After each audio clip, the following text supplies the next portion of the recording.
I can do what I want when I want to do it. I can do what I need when I need to get through it. When I need someone else, can't be too proud for help, but gotta look after myself. Sometimes it can get lonely, never living in the moment. When the sun is shining, hope that I'm reminded, like how the clouds keep changing. I'm always steady rearranging, going back to the basics of what a good day is. What a good day is. And that's exactly what the day is. But it's exactly what you make it. So please don't go wasting. And I'll do the same,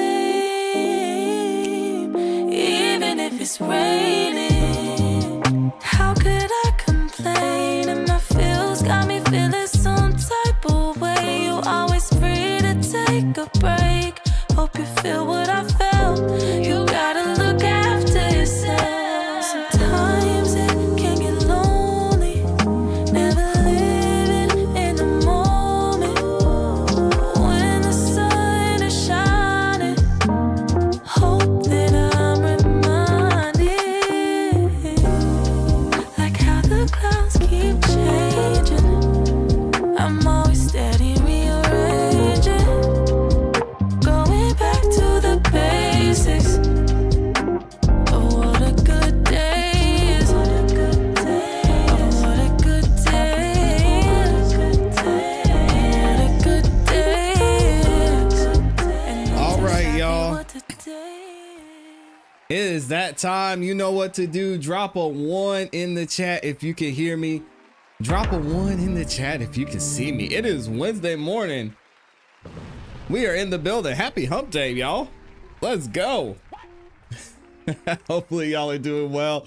I think I see some ones in the chat. All right, here we go. We're gonna go ahead and get into it. Shout out to everybody who's in the building. Oh man, we are looking all crispy and clean on the screen. Welcome back, y'all.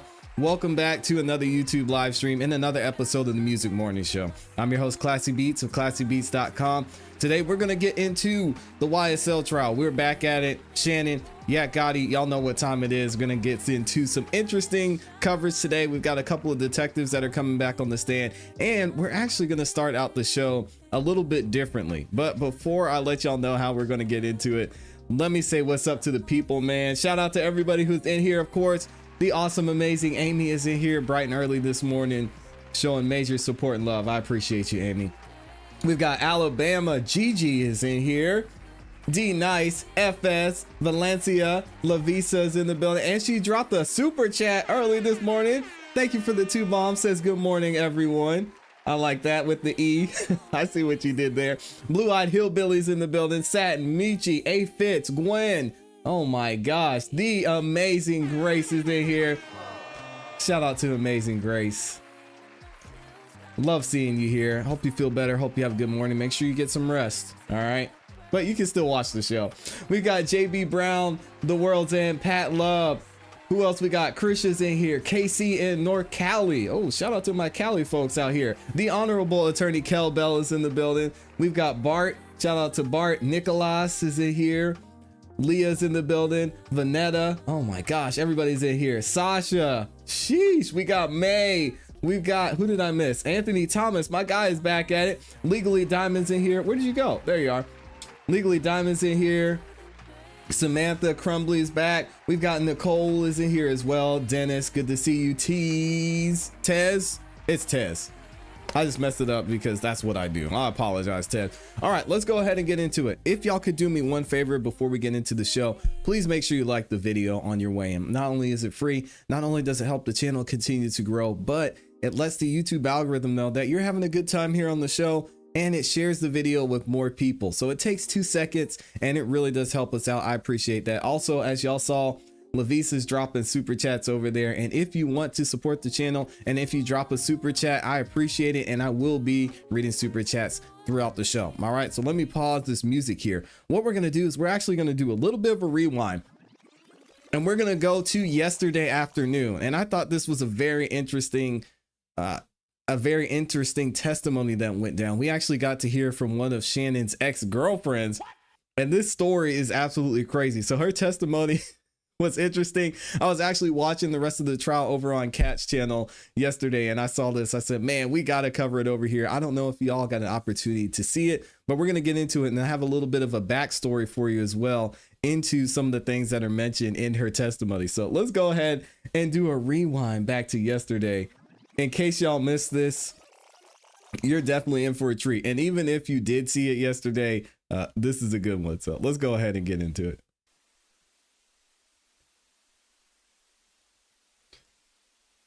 Had.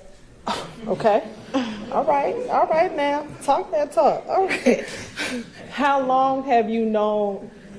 You said you was one of the prettiest girls he ever had. All right. So does that mean y'all used to date? Yes. Okay. When did you all date? So she started out her testimony saying that she was the prettiest girl that Shannon ever had. Now, y'all know I don't like mentioning rumors here, but there are rumors out there that a certain attorney that has been involved in this case is dating or maybe even married to Shannon Stillwell. So this could be shots at her. I don't know. I don't want to get into all that messy stuff. I thought it was funny and I thought it was interesting that she said that, hey, do your thing, girl. It is unprofessional of Miss Hilton to be like, hey, girl, talk that talk. Come on. Anyway, we'll keep it going. Since 2020. Like, relax. And are you all still dating now? Just yes or no? I don't know. Okay. She said, I don't know. What? Let me ask you this. Do you own guns? Yes. Right. How many guns have you owned? Or do you own currently?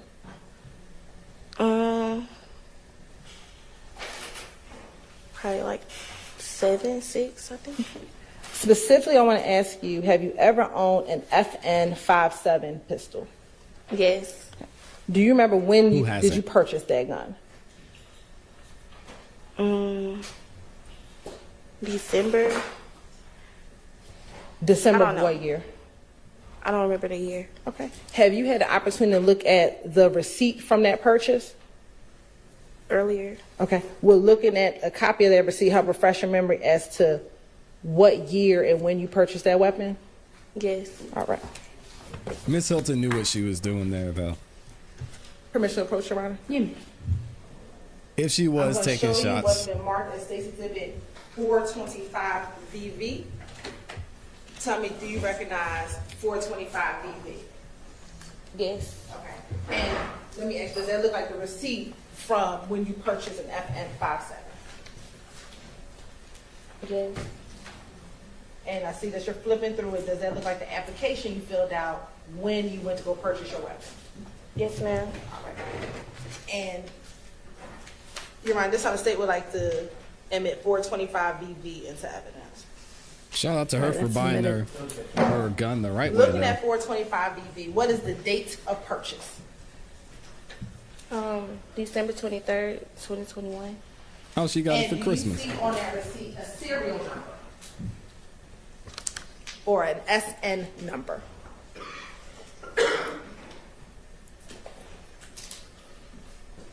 No. I don't know. Oh, yeah, I see it. What is the serial number listed on the receipt? 386-409-184. Okay. I'm going to show you what's been admitted as 221 VV. It's going to be kind of tiny. I want you to tell me, do you see a serial number on 221 VV on the bottom? Yes. What is that serial number? 386-409-184. Is that the same? Oh, also, I forgot to mention, I think it was from Thugger Daily, and I'll try and find it for y'all. But from what I understand, she actually got immunity, by the way. I don't know what her immunity deal exactly is, but she's up here testifying under that immunity. Something interesting to point out. If I get more information on that, I will let y'all know for sure. Serial number that's on the receipt. Yes, ma'am.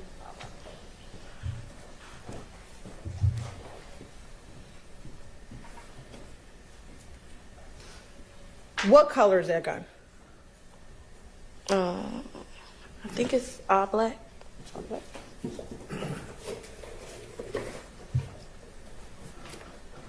And does this look like the gun that she purchased? Yes, ma'am.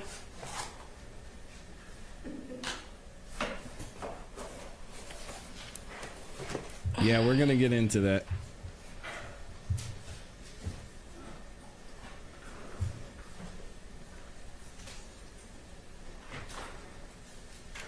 Have you, and back in March of 2022, did you allow Shannon to use that gun?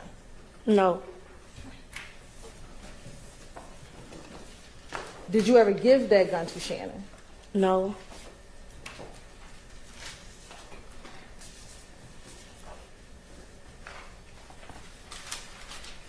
Were you aware that he had possession of that gun? No. Do you know someone by the name of Demikion Garlington? Yes, ma'am. How do you know Together, Demikion guns. Garlington? He dated my friend. Do you know if he is a friend of Mr. Jackson Yes, ma'am. or Mr. Stillwell? Have you ever spoken to Demikion Garlington on his cellular phone? Yes.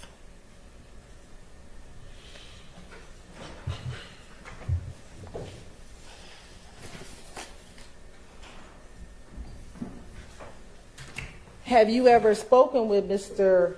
Demikion Garlington in March of 2022 about you giving Mr. Stillwell that handgun? I don't know.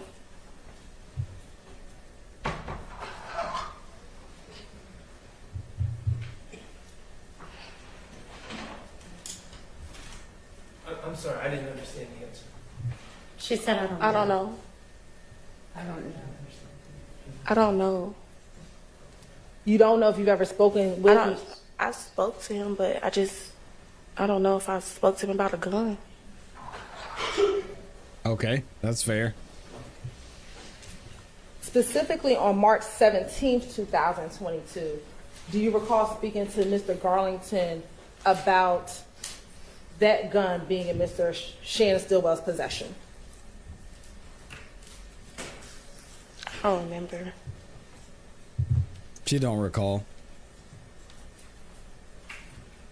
Do you remember ever speaking to Mr. Garlington about the fact that Mr. Stillwell had been arrested on March 17th, 2022? After Yes he or got no? it? Oh, I don't know. No. Or you don't remember? I don't remember. Didn't she ask her if she remembered?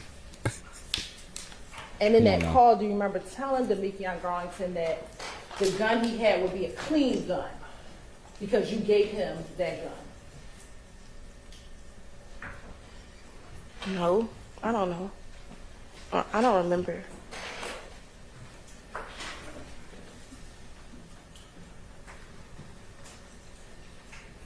I want to take you to March 14th, 2022.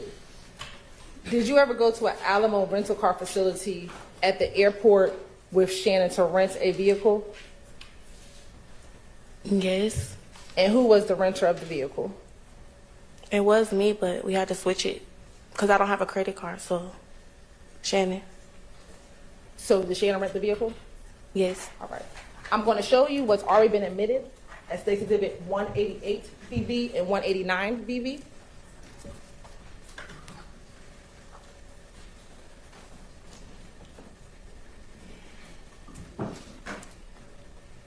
First, looking at 188 VV, is that you inside that vehicle? It looked like me. No, it is you. Come on now.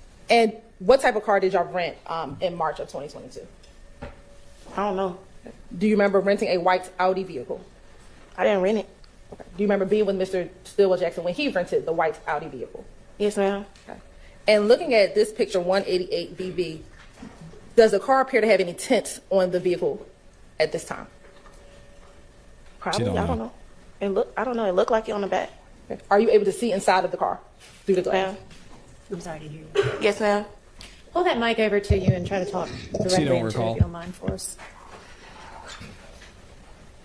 And is that Mr. Stillwell Jackson sitting next to you in the passenger seat? Yes, ma'am.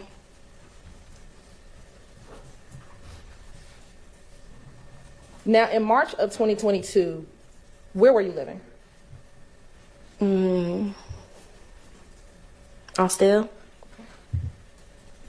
And specifically around March 14, 2022, were you and Mr. Jackson staying in any hotels in the Douglasville area of Georgia? Yes, ma'am. Dang, living out Do of you a remember hotel when you is began tough. staying in hotels in the Douglasville area? I don't remember the day. How long were you staying in hotels? We was staying in a hotel since March 9th. March 9th. Why were you staying in hotels since March 9th of 2022? Because these girls tried to rob me. Did you know who these girls were? No, ma'am. Uh-oh. Do you know if these girls were affiliated with any gangs? I don't know.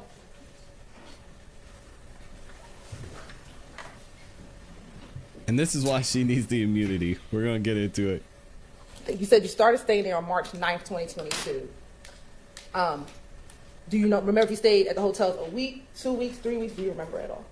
It was like 3 hotels. It was. Oh, you want me to keep going? You stayed at 3 different hotels. Yes, ma'am. Over the course of how long? 1 week, 2 weeks, 3 weeks? Do you remember? It was probably like until he got locked up. On March 17th. Yes. Okay.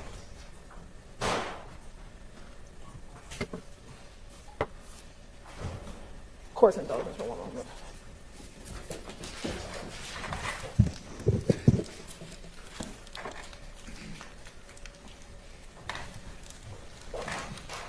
Come on, Hilton, get it together. For Demekion Garlington, did you have a nickname that you called him? Scarface.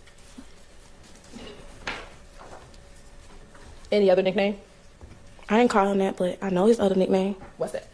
Lil D. And then Mr. Did you call him Jackson or Stillwell? Both. Okay. Does he have a nickname? Babe. Oh, that's okay. That's your nickname. All right. That's fair. That's fair. Did you ever hear She people call him loves it. SB? Yes, ma'am. All right. She said, bae. Oh, my goodness. She's in love. She said, are y'all still And in together? March of 2022, I don't know. did you have a vehicle that you owned? Yes, ma'am. And what type of vehicle is that? Scat Pack Charger. And did Mr. Jackson have a vehicle that he owned in March of 2022? We shared the car. It was that you shared that Charger. Yeah. Okay. I have no further questions. Right now. Nice. Max said, okay. He said, Lord, this is going to be a good one. Good afternoon, hey. We've met before, right? Yes, sir. All right. So let me start out with, I'm not trying to embarrass you, okay? Okay. In your relationship with About to get Shannon messy. from 2021 to when he was arrested, were there issues, thank you, with infidelity? Yes, ma'am. I'm sorry. My messed up. Yes, sir. Okay. 2 times. Uh-oh. She said You said twice. 2 times? These niggas lack. And at some point throughout your relationship, had you gone through his phone? Yes. Okay. When you went through his phone, you were looking for other women that he was messing with, correct? Here we Yes. go. Okay. And did he openly let you look at his phone? Or was he protective of his phone? He wasn't there when I looked in it. Okay. So he gave me the password.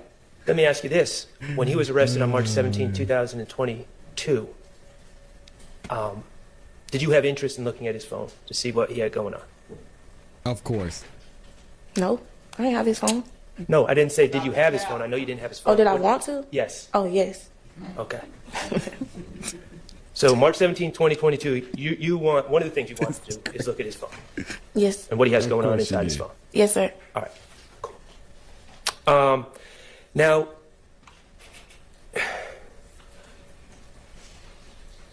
This is funny. She said, "Oh yeah, I You- wanted to look." What you mean? you said something interesting on direct about being robbed. When were you robbed? What day? Yes. Like the 9th, 10th? March 9th or 10th of 2022? I think it was March 9th. March 9th of 2022? Okay. And Miss Alexander, at that time you were working in a cash industry, correct? And by that Yeah. I mean you would get paid in cash and you would tend to have cash on you, correct? I danced. Okay. So, yeah. So at that time you were a dancer? Mm-hmm. Okay. And as a dancer Shocker. you get paid cash, correct? Yes. Okay. And that robbery happened at night, correct? Yes, sir. Shannon wasn't with you when you got robbed? No, Okay. And this robbery... I didn't get robbed. They tried to rob me. They tried to rob you. I'm sorry. They did try to rob you. And this attempted robbery, this is all on video, correct? Yes, sir. Okay. And, Oh, it's on people video for sure. hid out and waited for you to walk down a hallway, and then they charged you with weapons, correct? They charged me? They charged at me? Yeah, they charged at you. Yes. Okay. And because you were being robbed, you Shot him. shot at them. Shot Hey, him. Oh, you shot her. Okay. All right. Now, ultimately, dang, she's a real one. Hey, y'all want to know the video she's talking about? I was able to find the video, and shout out to Ratchet Raps. Of course, this is the one place you find it. Y'all may have seen this video before.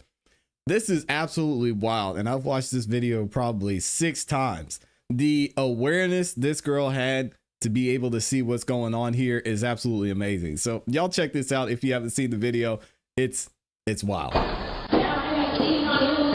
So just to let y'all know, first off, these are the 2 people that are trying to rob her.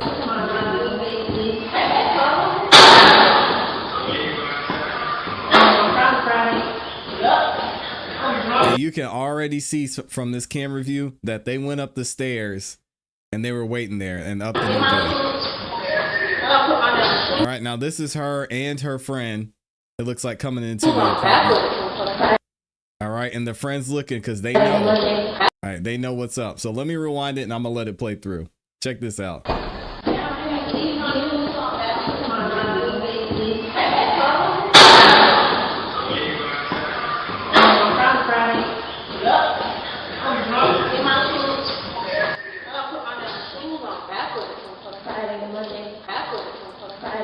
Look, they knew exactly what was about to go down. And here they come.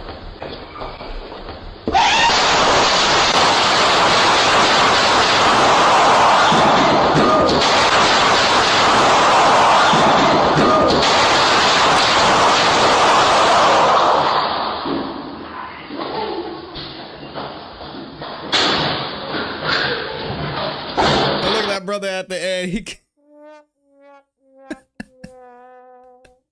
He came out there and was like, "Oop, nope, I'm going back inside." Yo, you could tell she got her too. Let me rewind this back. I know it's a little bit loud.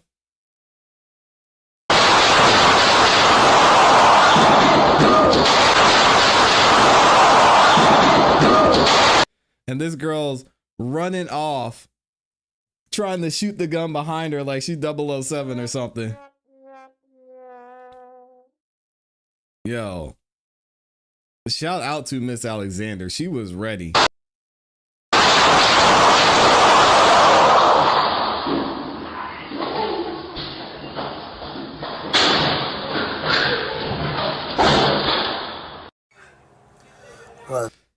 So, I mean, can we be real? She was defending herself, so we're going to give her a round of applause. Out of all the videos that we've seen in this trial, This is the realest video that we've seen. We got all these guys in here talking like they're tough. Miss Alexander's putting y'all to shame. Standing on business. My gosh. The people that were trying to rob you on that video were charged, correct? Yes, sir. By the police? Jeez. Yes, sir. Okay, and you were never charged because you were acting in self-defense. Yeah, I didn't get charged. Okay, but on March 9th of 2022, after someone tried to rob you and take your money from you, you became concerned for your safety, didn't you? Yes, sir. You became concerned that people were looking out for you, correct? Yeah, clearly. You were concerned that people were going to try And to, she was for ready. some reason, get revenge on you, even though all Take you were notes. doing was defending yourself. Yes, sir. Okay, and beginning on March 9th, 2022, you started having concerns about people being able to know what kind of car you were driving, correct? Yes. And knowing where you lived, correct? Yes. And that was all stemming from the March 9th, 2022 incident, correct? Yes, sir. Okay. So after the March 9th, 2022 incident, you certainly let Shannon know about what happened, right? Yeah. Okay. And you decided, even though you had a Scat Pack Charger, that's a fancy car, right? Yeah. Even though and that Scat Pack Charger had tinted windows, did it not? The worst tint you could get. The darkest tint you could get. Yeah. Okay, but even though you had that Scat Pack Charger with the tinted windows, you decided that you needed to get a rental, correct? Hell yeah. And you went and Crazy. got a rental shortly after March 9th, 2022, correct? Yeah, like, I don't know if it was the next day. I can't remember. Okay, and do you remember where you got your rental from? On Thornton Road, but I think it was Enterprise. Okay. Yeah, she's a real one for real. Y'all, hey. I beg the court's indulgence just for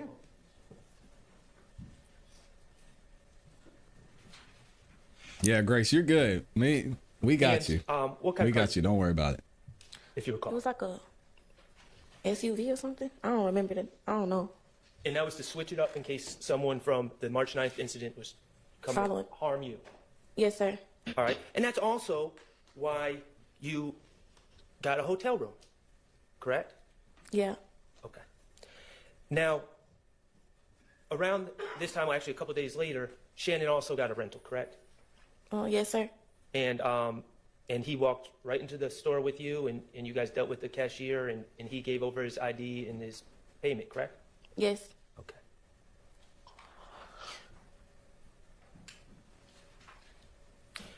Let me ask you about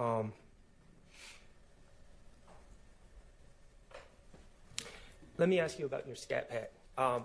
Even to this day, you had that car until recently, correct? I still got it. Okay, you still have it. Even to this day, you've continued to get that car wrapped, correct? Every 3 months. Every 3 months, you get the car wrapped. Well, don't give the game. wrapped? Come on now. The car color orange, but I keep switching it up. Okay. Keep getting a different color. And why do you keep getting a different color? Cause I don't know who them girls was. Right. So even to this day, you keep switching the colors of your car that you own. Yeah. Got just to. keep yourself safe. Yes, sir. And you got those windows tinted to keep yourself safe. Yeah. Okay. Now let me ask you about tint. You've gotten tint on cars before. Every car I get. Okay. When you go and get tint, and when they install the tint, do they tell you not to roll down your window for 24 to 48 hours? Yes. Okay. And if you roll down your window within that time, it can cause the tint to be damaged or bubble up, correct? Yep. Yes. Okay.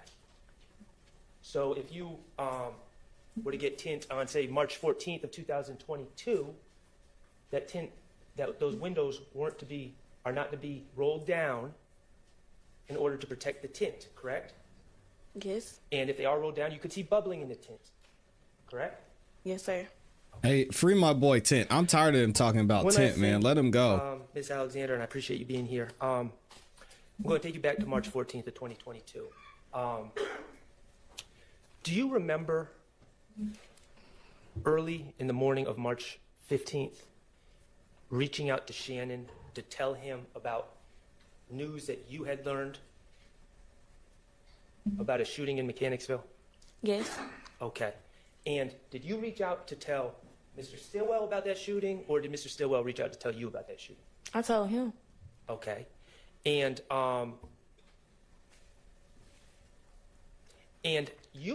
tell me how you found out about that shooting so quickly.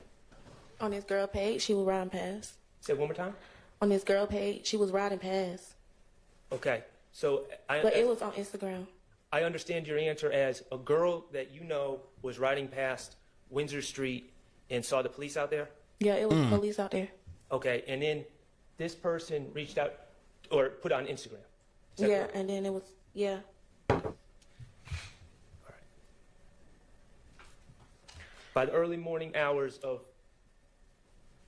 March 15th, it was not a secret that a shooting had occurred on Windsor Street, was it?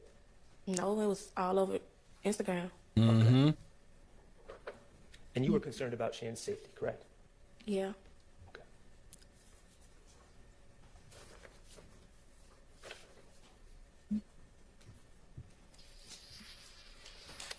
I have no further questions. Thank you. Redirect.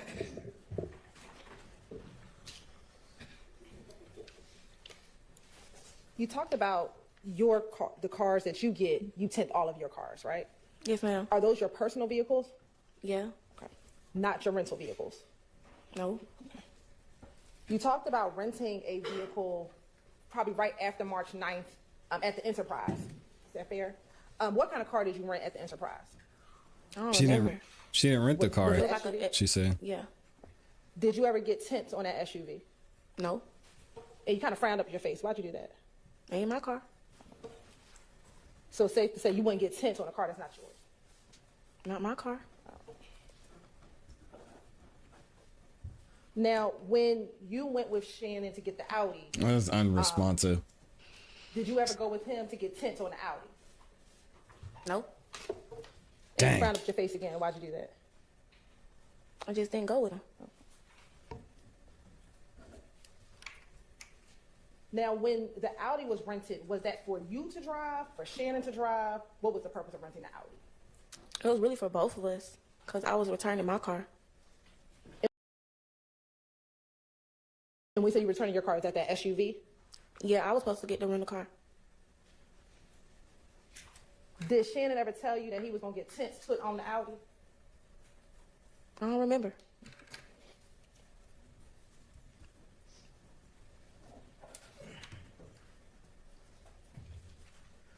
After driving the Audi out of the rental facility, where did you go? To my car, Which car is that? my charger. Where was the Charger at? At the airport. So did you drive the Charger to the airport? And then you all picked up the Audi from the airport? What? Yeah. I was following him. Okay. Interesting. If you were in your Charger, before you get to the airport, if you're in the Charger, what car was Mr. Jackson driving? The rental car. The SUV? We Is was that- going. Yeah, we was going to return it, but we didn't know if we could get a car, so we didn't want to be stranded there. We couldn't get it. Okay. So you take the SUV and return the SUV to the Enterprise at the airport, and then you go to the Alamo to go rent the Audi At the airport. at the airport. All right. Once you drive out of the airport rental facility in the Audi, and you get back into your Charger, do you ever drive that Audi again?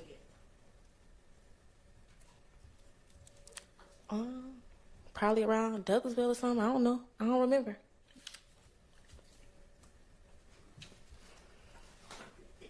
The robbery that happened on March 9th, where did that occur? Canonsville? In Mechanicsville? Were you staying in Mechanicsville at the time? No. Where were you when the robbery took place? Where were you? In the stairway. Of where? An apartment, a house? Apartment. Whose apartment? My friend.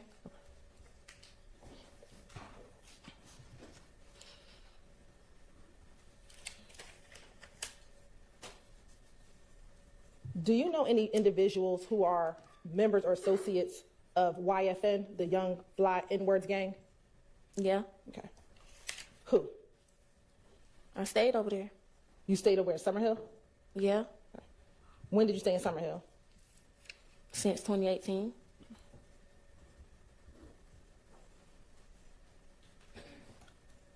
Do you know a person, I might pronounce the name wrong, Teedrick Glass? I heard of him. She doesn't know who that is. Have you ever met him? Have you ever met him? We had something going on. Did that mean y'all kind of dated or something like that at one point? All right. Sheesh.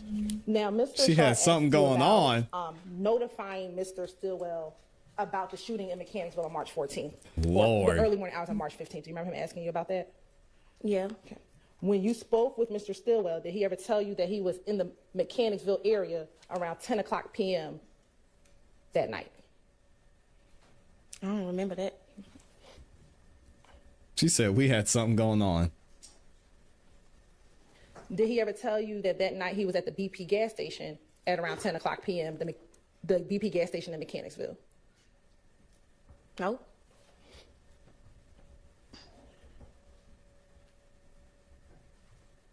When you spoke to Mr. Stillwell that morning in the early morning hours, do you know where he was? Studio? Do you know where the studio is? No. Do you know if he was with anyone? No. Let me ask you, do you know if he was with Demekion Garlington at all the day That is a on graceful March way 14, to say it. 2022? No. We had something going on. Court's indulgence for a moment. Did you know Christian McMiller and Darius Ford? No. Or McMahon or Big? No. Court's indulgence.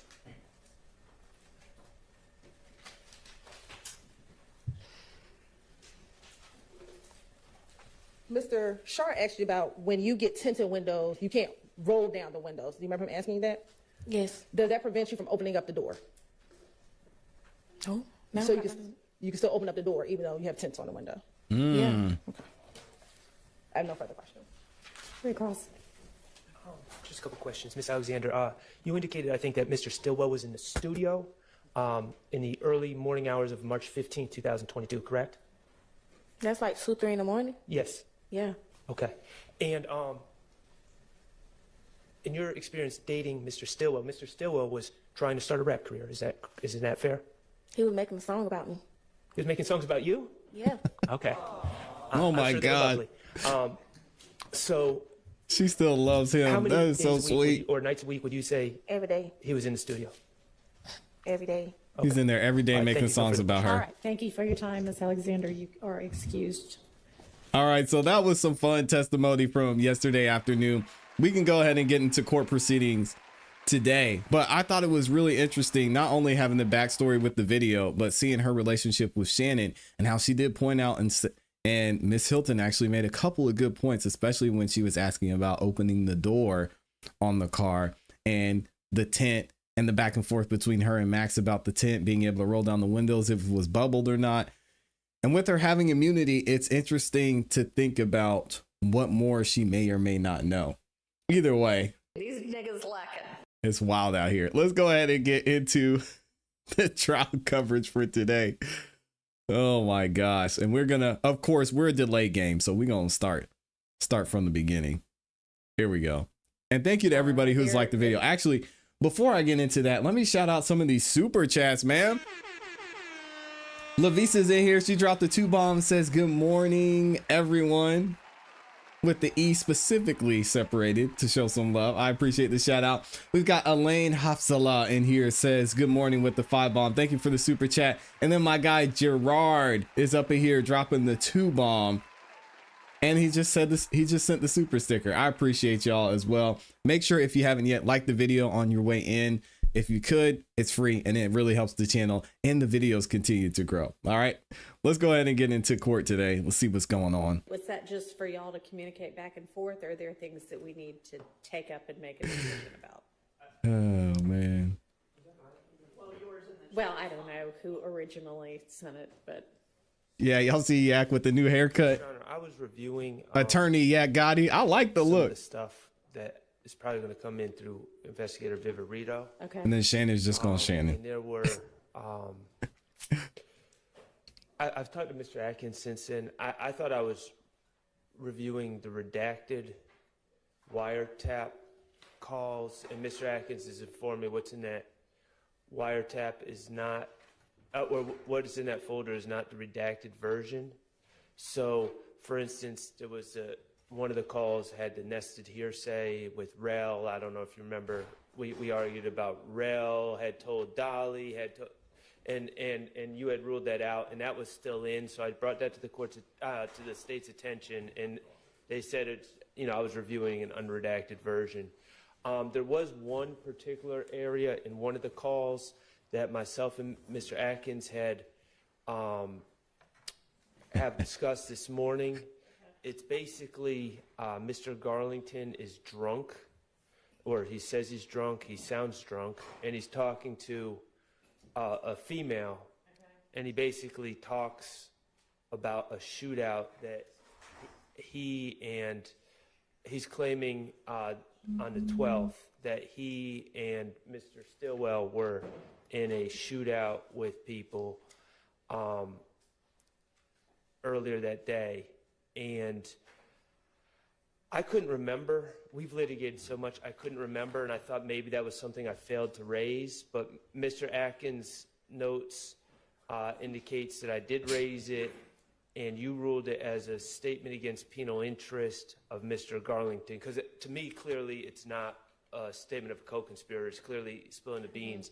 You ruled that it was a statement against penal interest, but per Mr. Atkins, your ruling was that all references to Shannon are to come out.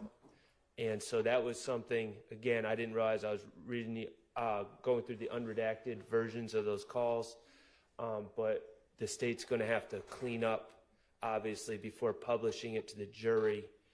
There was also, in one of the calls, it was the same call as the nested hearsay, a statement by Mr. Stillwell that when Mr. Farley's arrested, he needs to basically demand a lawyer, and then Mr. Stillwell talks about how when he was arrested, he demanded a lawyer. So I had concerns about that as well. And I believe That seems, what's the state's take on that? So, Your Honor, the state's in agreement of the part about requesting a lawyer. Yeah. Basically, the wiretap chart, there's only a few, like the nested hearsay that was mostly argued primarily by Mr. Harvey, and what we were just discussing with Mr. Sharp that have redactions. Most of them were either in or out. Right. And so this specific call with, let me get a working microphone. This specific call. Get a mic, man. Oh, let me get the sound right. After Mr. Sharp sent this email, I got y'all on the sound. Hold on. The portion of that call, and the state agrees with Mr. Sharp and redact the lawyer part. There is one portion of that call where after he tells, and by he I mean Shannon Stillwell tells Demikian, I requested a lawyer. They're talking about Miles Farley. He needs to do the same. That part I agree to redact.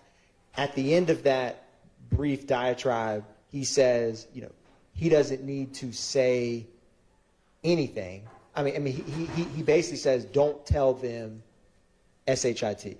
And so the state is not trying to argue, someone asserting their Fifth Amendment rights, but the way that they're talking, it's not Farley speaking. It's two people talking about, hey, he doesn't need to tell them anything. The state's position is that specific line, removed from lawyers, is relevant because what is there for him to say if the murder didn't happen? That's the state, that brief portion. And so I can play it. I think the court's ruling, I don't think the court would need argument in terms of the court. It's a simple legal principle of just needs to listen to the, so I can email the court, CC defense counsel with the portion that the state is not agreeing to remove. Okay, So do you that want to just, is it easy enough to just play it here now? It is, Your Honor. Okay, you want to do that? Yes, Your Honor. Okay, and will that take care of it, the rest of it, y'all got sorted? I believe so, Sounds Your like- Honor. Okay.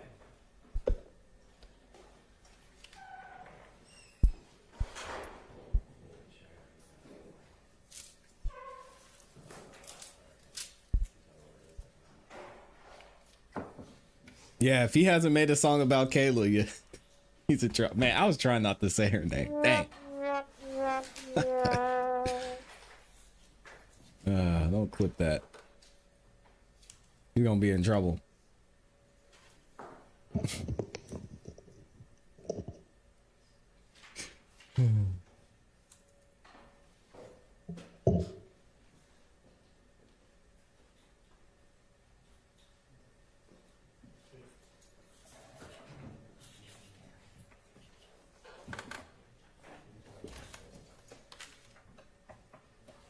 And then that to me. Oh, So hold on, he I got missed it. Here we go.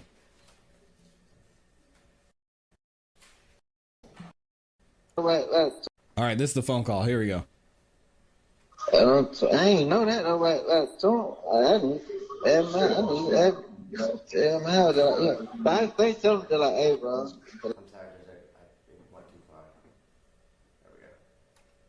and that to me. So he got to do the same shit. Don't say not one word. Yeah. Go down on what they try to portray or what they say, man. Don't say shit. Yeah. I mean, even Doug Weinstein said I that. ain't know that. Right. Don't talk to him. Don't talk to the police. I say something. Your Honor, we're actually going to bring it back a little bit. Okay, The portion about the lawyers is right before where we all start. right. And that part will be out, but, Yes, Your Honor. okay. The record starting at 3 minutes and 20 seconds. They're like, you like, bro, I'm feeling fucking cat. Listen, bro, no. They're telling for you want to talk, bro. Like, Man, listen, bro. I told Baba, I'm like, hey, tell buddy, do the same thing I did when I went in there. I told him, for, hey, I want to see my lawyer. I want my lawyer. I want to say nothing else to me. So he got to do the same shit. Don't say not one word. yeah. Go down on what they try to portray or what they say, man. Don't say shit. Yeah. I ain't. So there's two aspects of this, and the one that I feel strongly about is the when he says he needs to do just like me and demand a lawyer, and I think the That state's part, they agree. Oh, is okay. Yeah. So, I mean, as long as there's no reference to Shannon,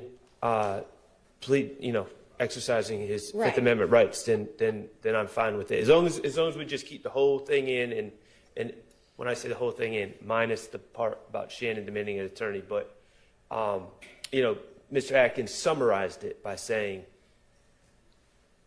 that Mr. Stillwell told get the word to Miles not to say, I think SHIT or something like that, but it's a little bit more, there's a little bit more context in that, and I would just ask the context. Yeah, and so, he says, do just like I did.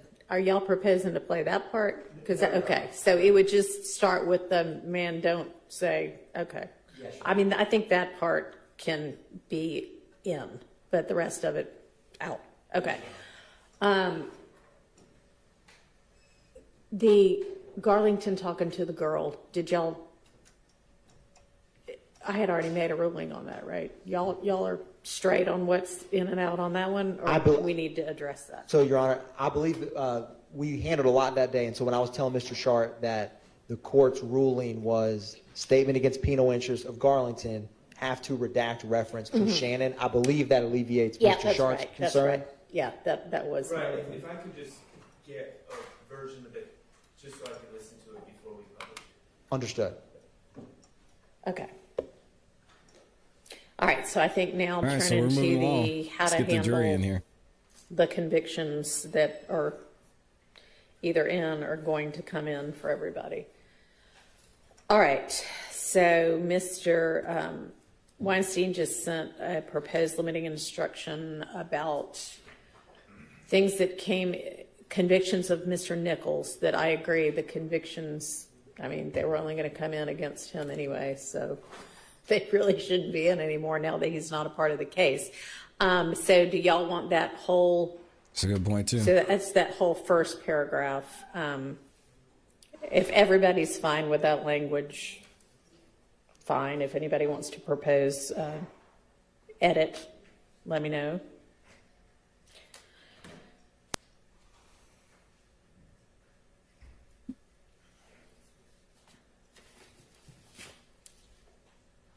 Does silence mean everybody's fine, or are you just still reading it? The first paragraph, Your Honor? Yeah. The state has no issue with the first paragraph. Okay. All right. Now, on Mr. Winfrey, I looked back at Nope, the jury the isn't in argument right now. and then what ultimately happened with that. And the state never actually tendered his conviction. Oh, okay. So I guess the question then is, they were sort of left with the impression that it was a straight guilty plea and not an Alfred plea, and I think that's a misimpression. Do you want me to try to explain anything to them about it now, or? Well, my biggest concern, certainly I have a concern about the difference between an offer and a guilty plea, but my biggest concern is, even if it wasn't admitted, the document wasn't admitted, there was testimony about him pleading guilty. And whether it's offered or regular guilty plea, it's still a confrontation clause issue. It's Right. still, we've been throwing the Jefferson case around. I don't have the site handy right in front of me, but we've been arguing it. That case has come up a lot in this trial, but it's basically an out-of-court statement of guilt by a person who's not testifying.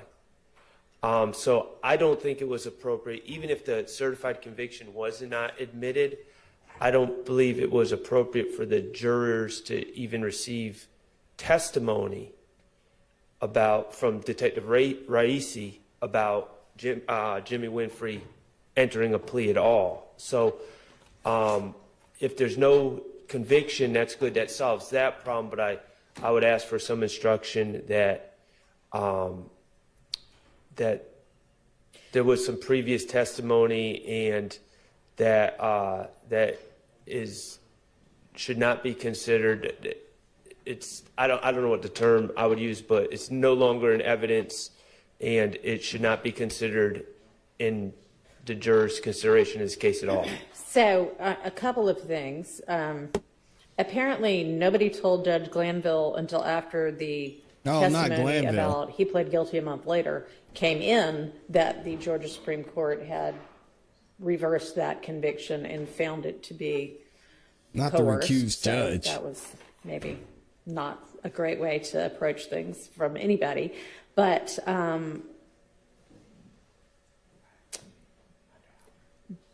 the fact that it was, I think it appeared from the context that the reason it was coming in that way was there was a suggestion that somebody had offered him like a car and a chunk of money, and so the suggestion was, and so then he immediately pled guilty, and it was some kind of like trying to influence somebody or take the heat off somebody else or something like that. Was that kind of the?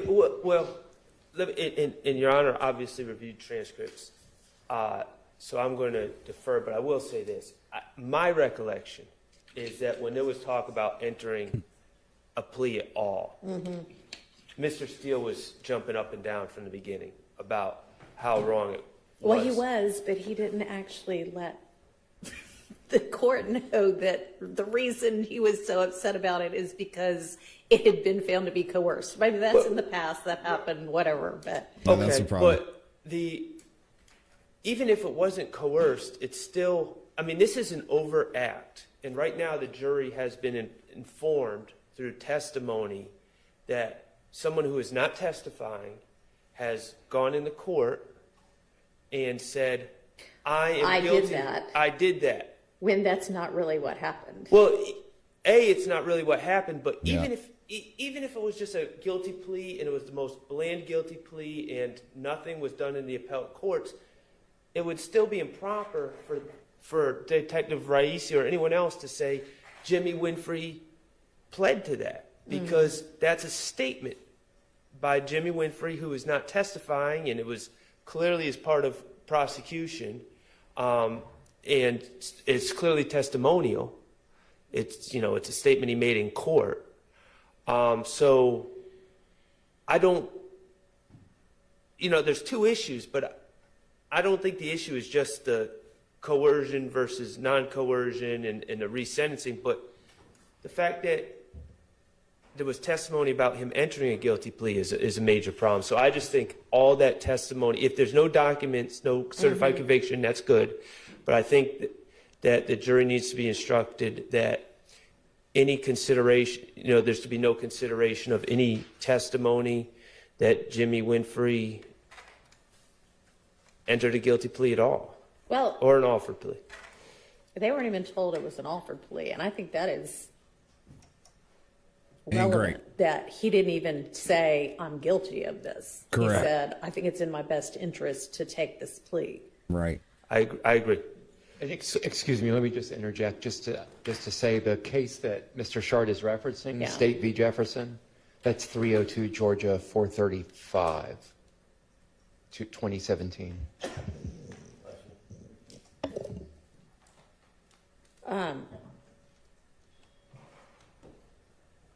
So, do y'all want me to, and I mean, I'd like to hear from the state as well if y'all have something to add.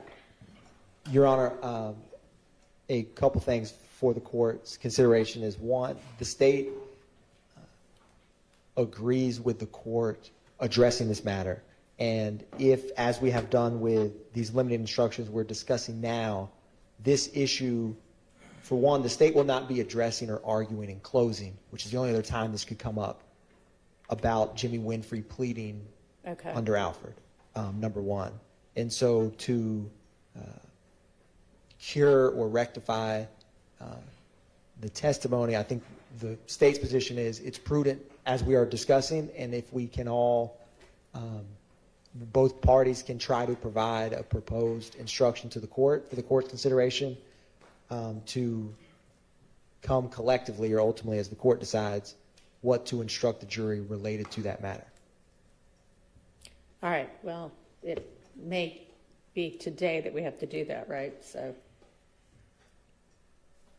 Right, and what we would ask, Your Honor, is that they be instructed that, one, the plea was under Alford, and that, two, even though it was under Alford, they should still not consider that under the Jefferson case, Your Honor. Okay, so I think maybe the easier thing to deal with is the convictions that are going to come in against Mr. Kendrick and that have come in against Mr. Stillwell. And it looks like Mr. Stillwell's convictions were from, I don't know, a 10 SC case that was, when I looked back at this evidence, I could not even follow what was going on with that case because there were 3 different plea sheets that all said negotiated. The Senate sheet said non-negotiated, and the sentence was to different counts than the pleas sheets were. So I don't know. No surprise there. I would State think the didn't do Senate their sheet job. would control. Did y'all look at that? I mean, it's a certified copy, but it makes no sense. It's like the first page says he's pleading to counts 1 and 3. And then there's another one that is he's pleading to count 7. I don't know if it's count 7, but, and they're all the same indictment number. And then there's a third one that says he's pleading to count 9 or something. And then you go to the Senate sheet and that's not even what he pled to. And I don't know if it was negotiated or non-negotiated, which doesn't really matter. It's just really hard to follow what he even pled to there. One of them was definitely a gang count way back in the day. It didn't say which gang or anything like that.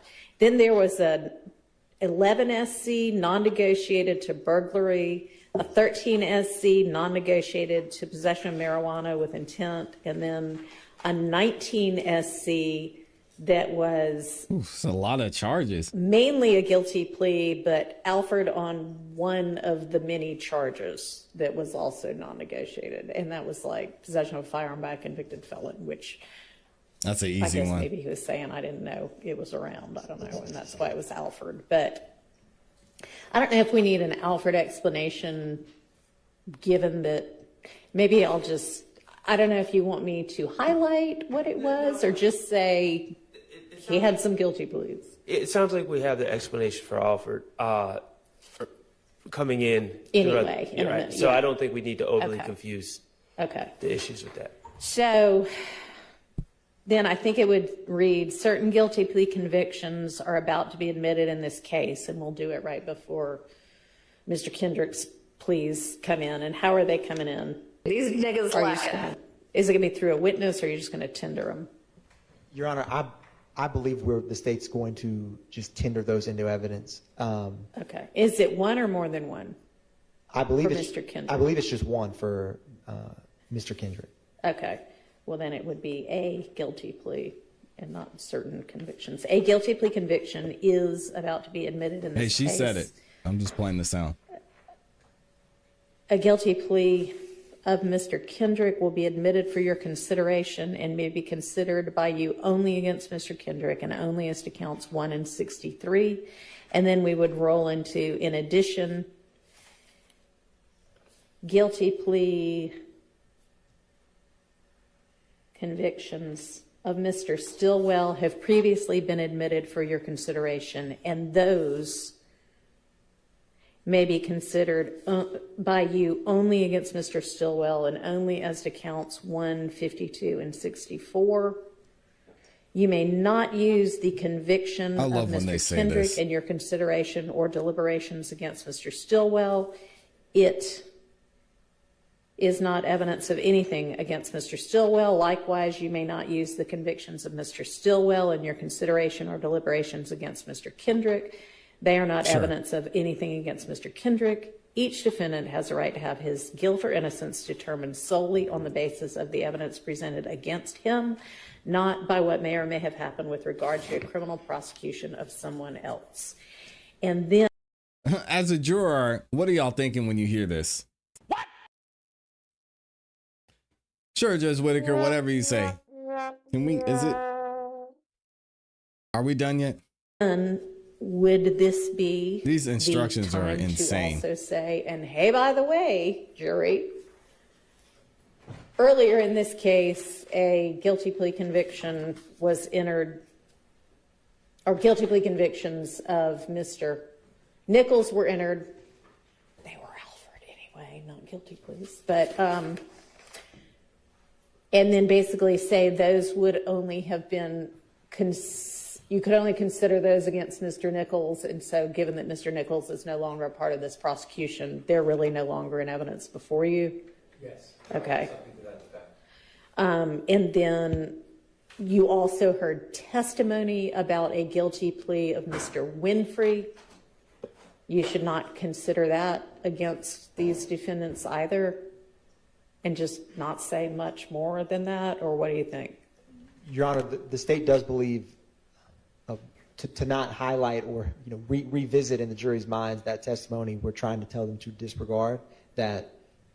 Keeping that would be a good idea. Instruction brief has merit for the purpose, and the state wanted to add, and I was trying to find, there was an older version that I believe Ms. Percifield or the court had sent where what the state wanted to include was a brief line, not that evidence has been admitted, but if there's something for the jury to know that if they find other evidence outside of the conviction for any of those matters, they can consider that.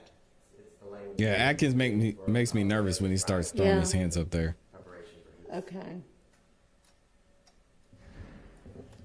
Thoughts? My concern about that additional language, it just risks confusion of something that's already complicated enough, I think, for the jury.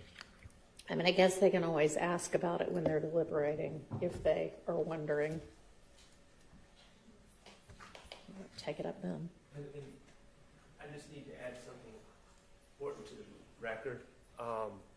And Your Honor, I appreciate the attempts to craft a curative instruction. Yeah. I just want to be clear, very clear on behalf of Mr. Stillwell on the record that while we do appreciate those attempts, we are not waiving any appellate issues regarding the admission of these convictions. Understood, and it may very well be that we get through this whole trial, and if there is a conviction, that it gets reversed because of things that occurred before I was ever involved in You know, if that's what happens, that's what happens. I'm We can just, only at this hope. point, trying to, where there may have been something that could have been handled differently, try to the extent possible to remedy it now so that when they are deliberating, to the extent possible, they're deliberating, understanding what it is they can and can't consider. But I understand that, and your objections are reserved and preserved on that issue. I appreciate that, Your Honor, and also just as a, I know we have the Harvey rule, but just as a belt and suspenders, we have Sure. a similar stances. Okay. Mr. Short. Yeah, All ain't right, that the truth, Anton? Will you be introducing those convictions before lunch? No, Your Honor. Okay. And they very well may not, well, no, definitely not before Definitely lunch. not before lunch. Yes, Your Okay, Honor. so that'll give me time to try to get specific language and not just what I off the cuff said just now. But, Madam Court Reporter, would there be a way for you to give me a rough, like at lunchtime, of the two things I just said? Why is everybody whispering today? Y'all tired? What happened? All right. Your Honor, Yes. there was one brief matter Okay. that from when I was speaking with Mr. Sharp about the wiretap, there was two calls, and by my notes, they were referred to collectively as the UNC calls, and the court's instruction from my review of when we argued these was the state intended to play these without redacting UNC's statement, but the court had mentioned a instruction about, UNC's language in those calls is to give context to Garlington's response. And so Yeah, give the some court has coffees, Red stated Bulls, just something. a instruction when we play those calls that if these come in, there needs to be an instruction that it's only Garlington that you consider. Only Garlington's statement, only Garlington's whatever he's, Words or words. Yes, Your Honor. And for everyone's notes, I have it as the first. There's only two. PDF page number 635, which is March 17th, 2022, at 4:10 p.m., and PDF page 820, which I will get the date of that call, but I didn't have it in my notes. Okay. So give me a heads up before those are going to be played so that I can give Yes, that Your Honor. limiter. I have to say, All right, since anything Miss else Love was before we get the gone, jury in? they've been on it. When we litigated the Thank you, songs, Amy. I Yeah. was I don't obviously drink coffee, very but I need gung-ho it. about keeping them They're out. dragging. But I understand the court's ruling, and after my review, I just think it would be a more appropriate, and I know I was arguing only his words should come in, Right. but I view them as works of art at this point, and I just would like to, if we're going to publish the songs, just publish the entire songs in context. The state has no objection to playing the entirety. All right. Thank you. I don't have any objection either, other than YouTube's not gonna like it, but we gotta do what we gotta do. All right, we're checking to see if all the jurors are here.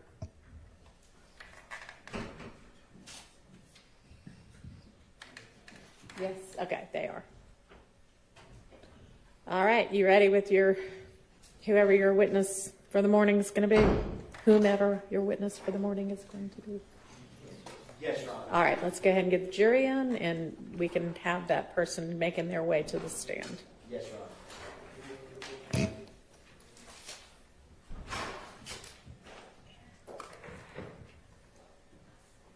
Yeah, Catholic Papa, even if they come back with guilty, which I can't imagine that they would, the appellate court this is gonna be a walk in the park for them to appeal. This entire case has been a mess. Oh, somebody's got an Amber Alert going off. So I found out in court one day when I was still practicing attorney that even when you have your phone on silent, those will go off. And so They will. take the Amber Alerts off my phone. So, yeah, whoever that was. Yeah, you have to go. Not necessarily because they didn't have their phone on silent. Okay, all right, we'll wait on Yeah, you have to go into your settings and turn off the Amber Alerts. Speaking of Ambers, there's my favorite. Good morning, Amber. Amber alert. We have our own Amber alert here. There it is. All right, let's skip ahead and get the jury in here. What do y'all think about Attorney Yak Gotti? Or Attorney Diamante Kendrick, I should say. Let me put some respect on his name. The Honorable Diamante Kendrick. Appreciate you, Amber.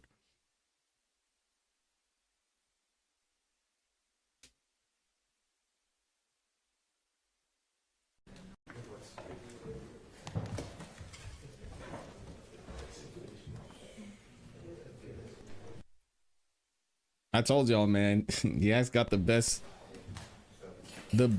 drip in the courthouse. Easy. I don't know who's in charge of his wardrobe, Good but morning, I need to ladies give and him a call. gentlemen. All right, if you don't mind swearing our next witness, we'll get right to it.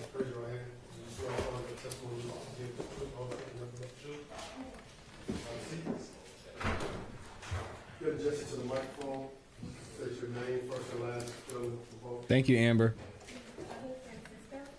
Can you pull that Can't hear you. mic right up next to your mouth and talk into it? Name is Heather Francisco, HeatherFrancisco. And good morning, Ms. Francisco. How are you? Good morning. Where are you currently employed?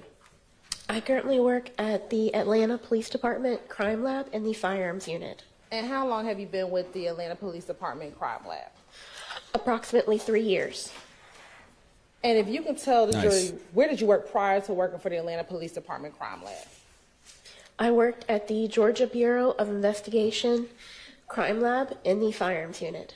And how long did you work for the GBI in the Firearms Unit?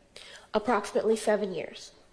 Now, have you had any education and training with working in the NIBIN system? Yes. Y'all be If you nice. can tell the jury about your education and training with the NIBIN system. I have a Bachelor of Science degree in Forensic Science with a minor in Physics from the University of New Haven. I have completed academic training as lecture style We're gonna make it through. and hands-on in the areas of firearms examination, serial number restoration, muzzle to target distance determination, as well as firearm safety, instrumentation, NIBIN acquisition, and NIBIN correlation, just to name a few. And do you hold any certifications? I am currently have 2 certifications. The first is the international, or the IBIS data acquisition and triage, and the other is basic correlation review. Both were received from the Bureau of Alcohol, Tobacco, and Firearms.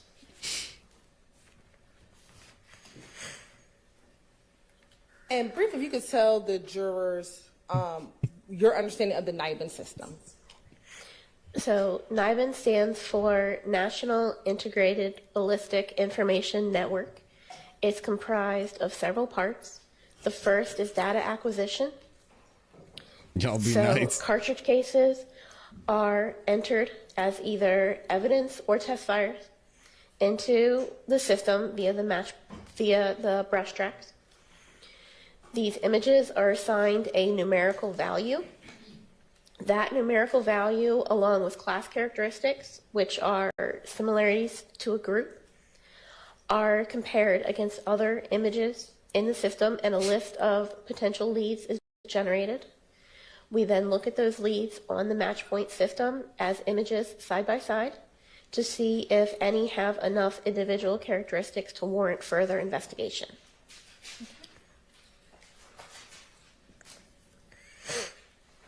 I want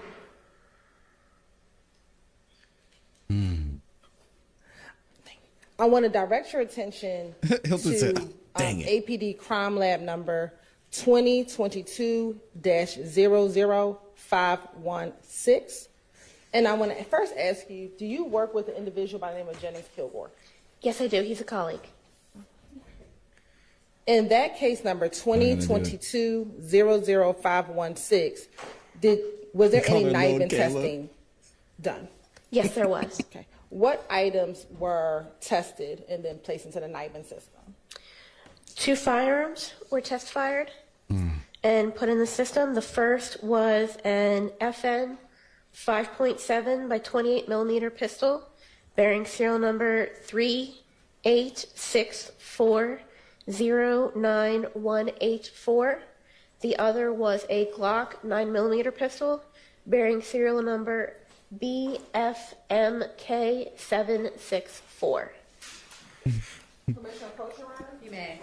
I'm going to show you what is admitted as State's Exhibit 221 BV. Tell me if you recognize this Exhibit 221 BV.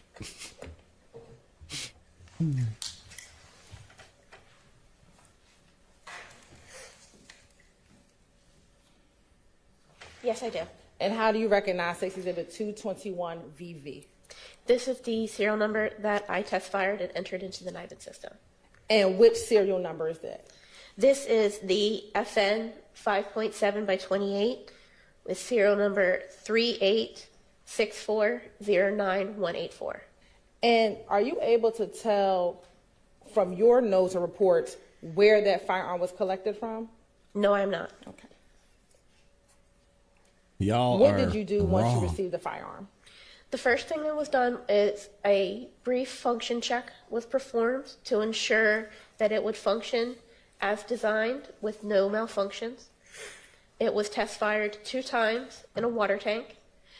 Those test fires were looked at under the stereo microscope to see which would produce the best images. It was then placed on the NIBIN system through the brass tracks, and the images were viewed side by side on the match point system. And were there any results after you put the test fires in the NIBIN system and did the match point comparison? Yes, 2 potential leads were found. And do you have case numbers for those 2 potential leads? Yes, I do. And what were those case numbers? The first was APD case number APD-2022-00459, and the second was APD-2022-00438. And was there any other associated APD case number with those test fires? Thanks, Steven. No. Chill.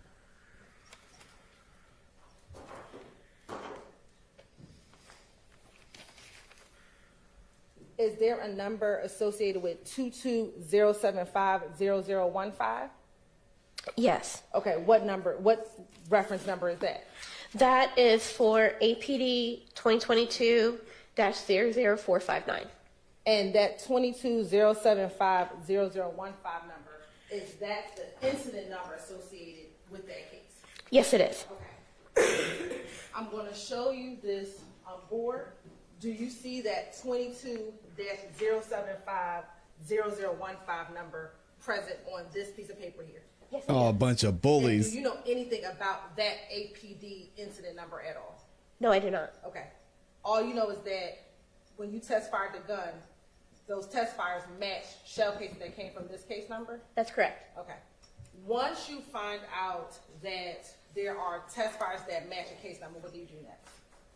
So once the images are viewed on the match point system and a potential lead is found, it is marked as a potential lead in the system. It is printed out, and that printout is signed by both myself and the laboratory crime director.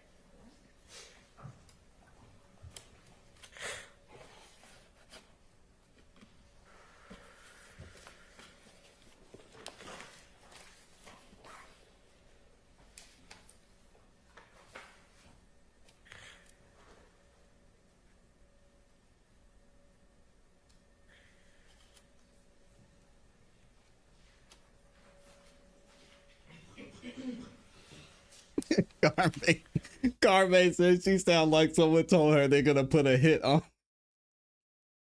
They'll put a hit out on her and she don't testify. Come on, man. Golly, y'all are brutal.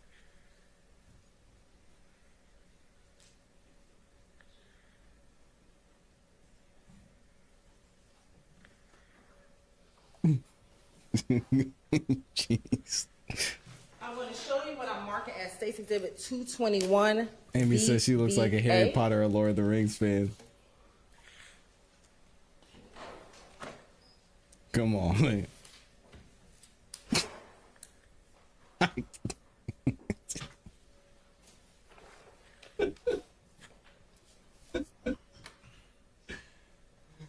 No. Recognize State's Exhibit 221 VVA. Bunch of bullies, man. Yes, I do. And how do you recognize State's Exhibit 221 VVA? This is the printout of the potential NIBIN lead between this case and case 22-075-0015. And is that the NIBIN lead that you just described that you did after getting the test fire comparison and the shell casing comparison? That's correct. Right.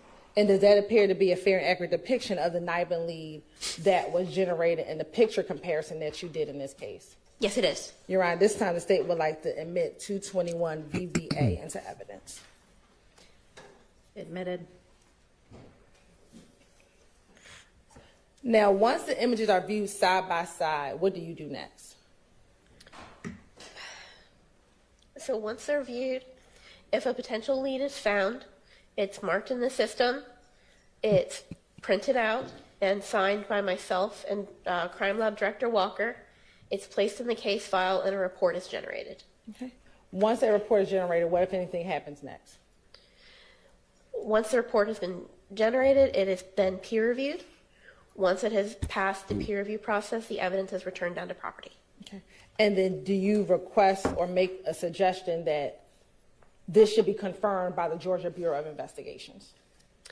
An email is sent out to all of the Atlanta officers, to include the case officer, for them to be aware that a potential NIBIN lead was found. It is in their responsibility to take the evidence from property and bring it over to the GBI for confirmation. Okay. And after you did the testing in this case, did that conclude your involvement in this case? Yes, it did. Okay. I have no further questions, Your Honor. All right. Sure.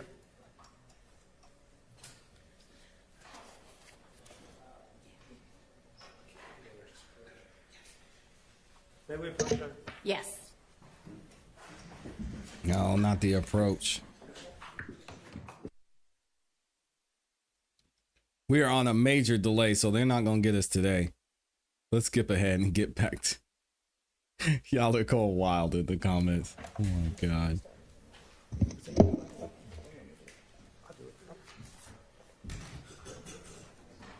And if you got a membership from Amber, make sure you say thank you. The defense and the state have stipulated to some matters regarding the testimony of Ms. Francisco. And the stipulation is that the shell casings from APD case number 2022-00459 are shell casings collected from 2830 Waters Road on the early morning hours of March 16th, excuse me, the evening hours of March 16th. Morning hours of March 16th, when police responded to that scene. And APD 2022-00438 is one shell casing collected, one FN shell casing collected by Detective Leon Packer when he returned to 2830 Waters Road to execute the search warrant on March 17th, 2022. Okay, thank you. Okay. And remember, jurors, when the parties stipulate to something, you can accept that as fact without any further proof. So, there we go. Good morning, Ms. Francisco. Good morning. My name is Max Shard. I represent Shannon Stillwell, okay? Here we go. And other than the shell casings from those two incidents that I just read the stipulation about, did you compare any other shell casings or did you find any other 9-bin links to that FN gun, which is 221 VV in evidence? No, I did not. Okay. And one other question. You've just testified about comparing a gun or shell casings and put them in NIBIN. Correct. Can you put a projectile, a fired bullet that's collected into evidence, for instance, a .40 caliber bullet? Can you put that in NIBIN and seek hits through the NIBIN system for a projectile that has already been fired? We do not have the equipment to be able to do projectiles. We only have the equipment to do cartridge cases. When you say you do not have the equipment, does the equipment exist and it's just not at APD, or does no equipment exist in the world? It does exist. There's a system called bullet tracks, which is the same thing as brass tracks, only it deals with bullets. But for us at the Atlanta Crime Lab, we only deal with cartridge cases. Do you know in this case that you were working on, if by anyone 40 caliber projectiles were placed in this bullet track system? Do you have any awareness of that? I would not. Okay. All right. Thank you. No further questions. All right, any redirect? No redirect. Okay, thank you for your time. Call your next witness. Yes, Your Honor. The state calls Detective Belnap to the stand. Oh man, not Detective Belnap. Is this a recalled witness? Yes. Okay. Yes, Your Honor.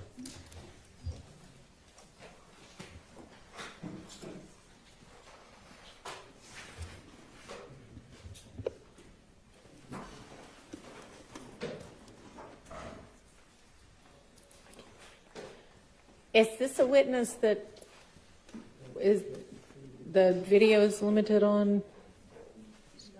No? Yes? No? No. Okay. Thank you for checking. Yes, Your Honor. Oh, law and crime. And Detective, I'll He's just moving the remind you camera that- just to make sure.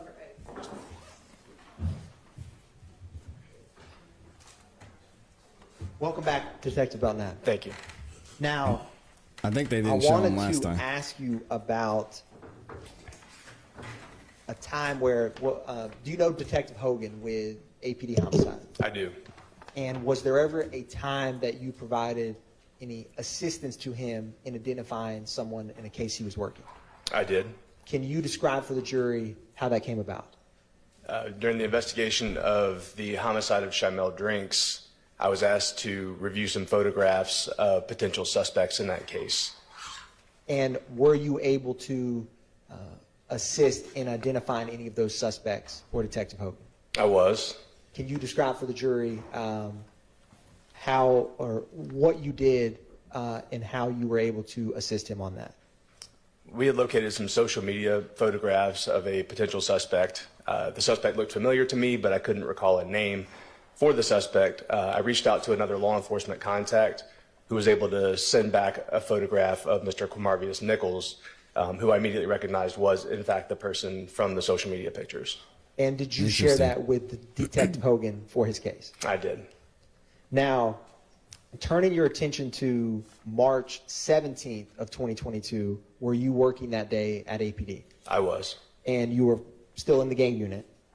Yes, sir. And so can you describe for the jury, did you ever become involved with some arrest warrants that day? I did. Can you describe for the jury how you got involved with that?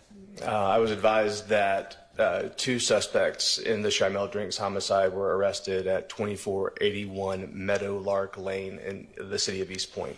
And I then responded to that scene after those arrests had been made. And when you responded, do you recall roughly around what time? I don't without reviewing the report. Would looking at a copy of your report help refresh your recollection? Yes, sir. I'm approaching you with a copy of your report. If your memory is refreshed, just look up at me before answering.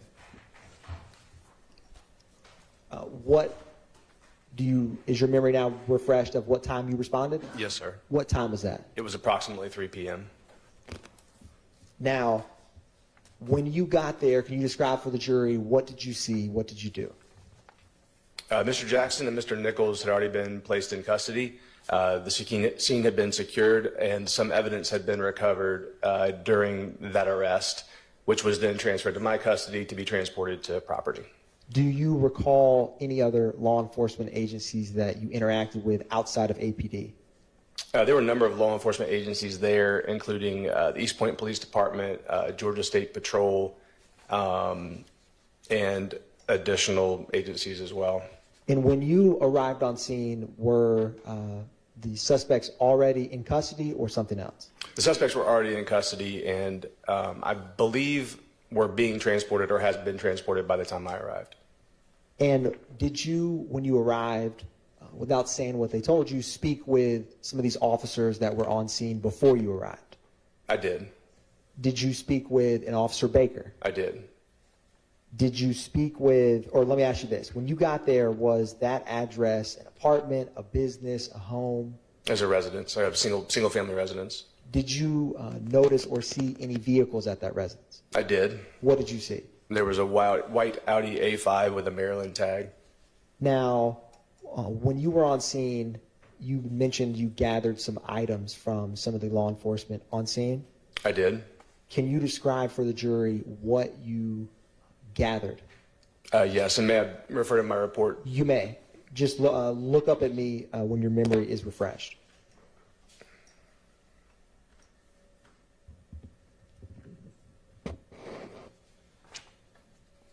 Okay. What were some of the items that you gathered? One of the items was a firearm, an FN Herstal 5.7. Oh, that's nice. Handgun. That's a nice gun. Another item was a pink beanie cap. Also a black backpack that was recovered as well. Not the now, pink I beanie wanted again. To ask This you pink about beanie. That, FN Herschel, is that a 5.7 by 2.8 firearm? Yes, sir. I am approaching you with what has been marked as State's Exhibit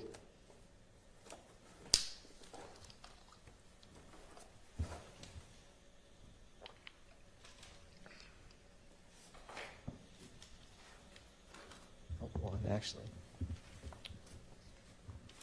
Maybe up here before you, which is up here as 221 Victor Victor. I'm going to ask you, Detective Belnap, can you look at what's on the stand before you and see if you recognize either any of the APD evidence labels and or if there is a serial number on that firearm?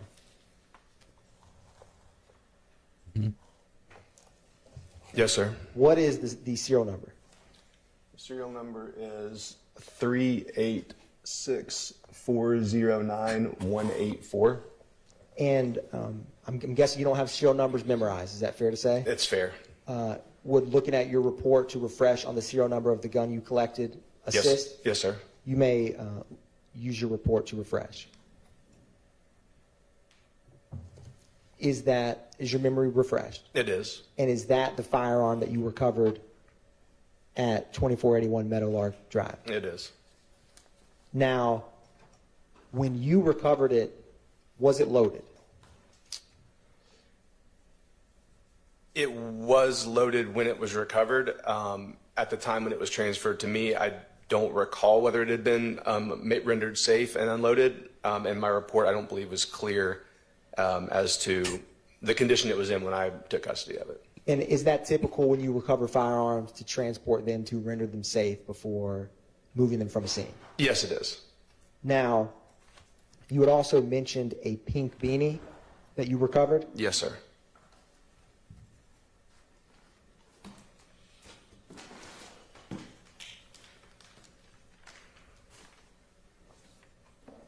I will gather that in just a second, but what's with the before we pink get to beanies? that, was there a black book bag that you had recovered on that scene? Yes, sir. Now, do you recall ever looking inside of that book bag? Yes, sir. And do you recall who it was that gave you that book bag? I need to refresh my memory with my report. You may.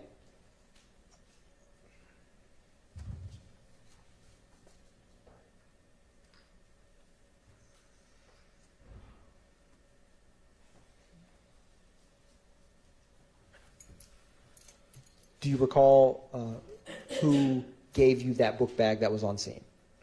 I don't, and I believe it was Officer Baker or Officer Gachette, who had responded to the scene, but I didn't note specifically on my report who gave me the backpack. And when you got that backpack, did you initially go through it? Yes, sir. And what was inside of that book bag? There was a variety of narcotics within the backpack. No, not drugs. Dang. Was there any commercially packaged items? There were. What were they? There was commercially packaged marijuana within the backpack. And do you recall how many commercially packaged marijuana there was in that book bag? There were a total of Commercially 19 packaged bags. is a very broad term. Was there any But it is what it is. pills or, in that book bag? There were. Now, do you have any familiarity or training with encountering pills that you may find on the street in working with APD? I do. And when you encounter pills, do you personally do any steps to try to initially see what they possibly may be? Sure. So I mean, the first thing is just observing what they are, and oftentimes we've run across narcotics in similar form before and may recognize them immediately as what they are. Additionally, we have resources, including open source resources like the internet, several websites that can help us identify drugs, including prescription drugs, so that we can have sort of a place to start for testing those items. And when you collect just take items one such real as quick. you did there, do you typically indicate, Figure even it if out you don't real know exactly what something is, what it's suspected to be? I do. Now, with reviewing those items, Just go. I'm going to ask you, what did you find in that book bag that you suspected to be? Oxy. In terms of what type of pills did you believe was in that book bag based on your training experience? So I believe there were 3 types of pills that we saw. The first was a bag containing what I believed and identified as being MDMA. Another bag that contained what I recognized to be oxycodone, and an additional bag that contained what I recognized and believed to be Adderall. Now, at this time when you're initially on scene, you have that firearm that we just discussed and this book bag with the narcotics. Is that correct? Yes, sir. And did you ever transport those items to anywhere else from the scene? I did. Did you collect and package those items? I did. And did you have any familiarity with where that white Audi was taken from the scene? I do. Can you describe for the jury what you know about that? Yes, the white Audi was transported from the arrest location to the Atlanta Police Department Annex building, and there are vehicle cages there that we can store vehicles for pending search warrants or further processing. And is that normal with recovered vehicles such as that to transport them to the annex? It can be. It just depends on the case, whether further processing is needed or not. Now, Detective Belnap, I am approaching you with what's been marked as 354 through 358 Victor. If you could take a minute and look at those bags and the identifying markers on them.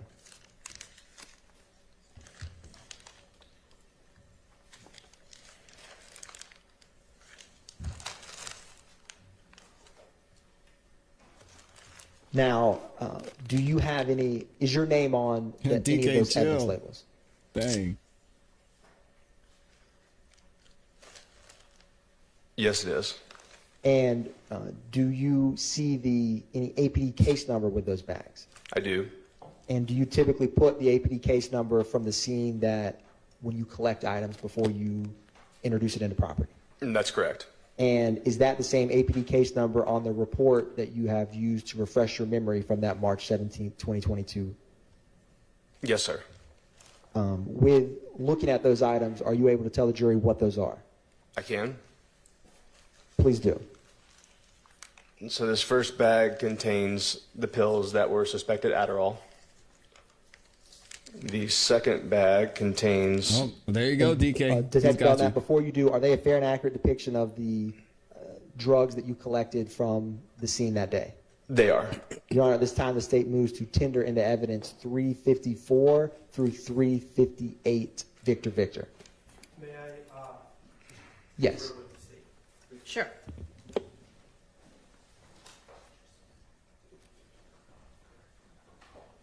No objection. All right, those are admitted. Detective Belnap, now that they're in evidence, you may, and please do, can you tell the jury what you have before you? Okay. So this first bag, again, are the pills that I suspected were Adderall. The second contains the suspected oxycodone. The third bag contains some of the commercially packaged marijuana. The fourth bag contains additional commercially packaged marijuana. And this final bag contains the suspected MDMA. Now, after you packaged those items, you went back to APD property, is that correct? I actually would have packaged these at APD property. And at APD property, did you ever get notified from someone on the Meadowlark scene after you went back to property from that first time? I did. Can you describe for the jury how that came about? I was called by a supervisor and advised that East Point police were back on scene near the arrest location where a citizen had reported finding a firearm laying by the roadway. Now, after being notified about that additional firearm, what did you do? I responded back to the scene to recover that firearm as well. And when you got on scene, do you recall who you spoke with? I do. Who did you speak with? I spoke with Investigator Klickner from the East Point Police Department.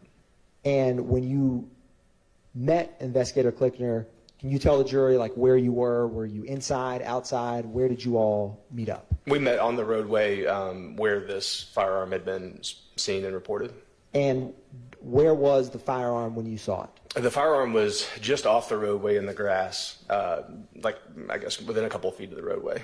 And was there a magazine nearby? There was. Now, what did you do once you got there and saw that firearm that Investigator Klickner had? I ultimately rendered the firearm safe and transported it to Atlanta Police Department property as well.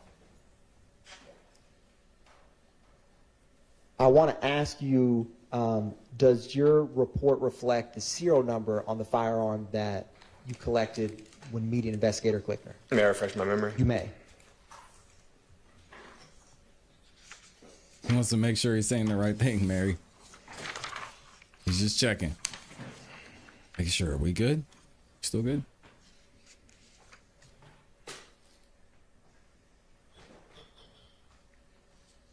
It does. And I'm going to approach you with 220 Victor Victor.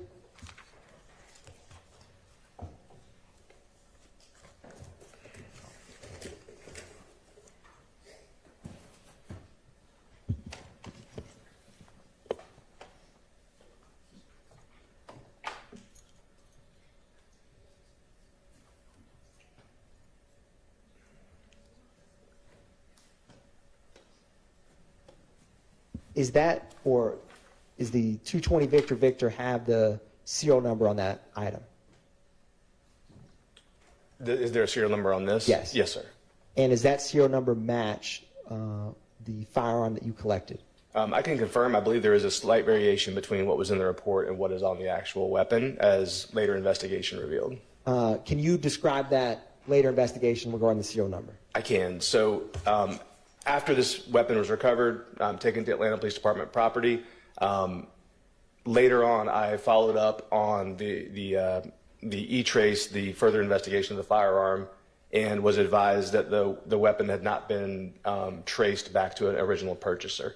I reviewed both my report and the photographs of the weapon and realized that due to some damage to the serial number on the weapon, which had been heavily scratched, that I had mistakenly identified one of the digits or one of the characters on this serial number from the weapon.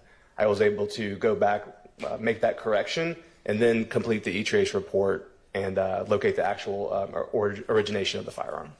With that further investigation, looking at that firearm now, is that the firearm that you collected from Investigator Klickner on March 17, 2022? Yes, sir.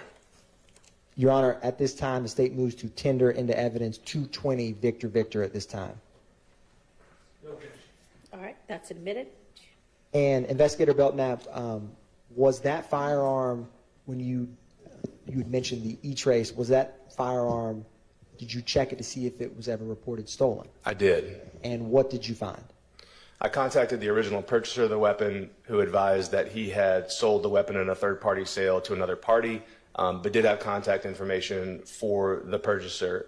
I then contacted that person, who advised that the weapon had been stolen from him, and an Atlanta Police Department report had been made at the time of the theft. And did you transport that firearm back to APD property as well? I did. At the time of recovery, I did. Now, after you come back to APD property, did you ever take out any additional arrest warrants? I did. What were the arrest warrants that you took out? I took out additional arrest warrants, if I may refresh my memory. You may. Additional arrest warrants for Dang, Mr. Mr. Atkins, get out the Jackson way. for possession of a firearm by a convicted felon, possession of a firearm during the commission of a felony, possession of a Schedule II controlled substance with intent to distribute, and 3 counts of Yes.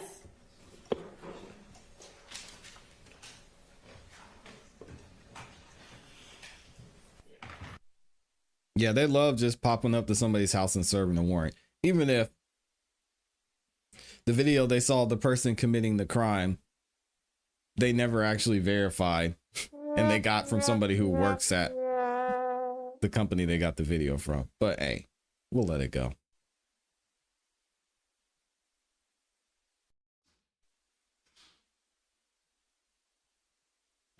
Take this as our early morning break. I'm taking a break. Uh-oh, what happened?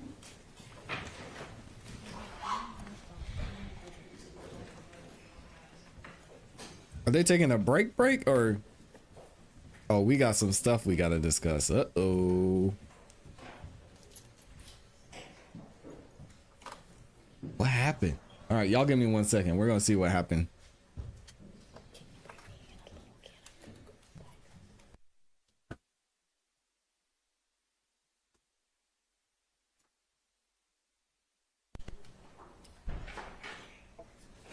All right, so we just need to get clear with the witness what he can and cannot say. Yes, sir. And if the court may permit, can I? Do y'all just want to Yes. talk to him Do you want us together? to do it on the record, or? I don't think it needs to be done on the record. Just y'all both go talk to him.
All right, so we got to figure out what's going on and what he said.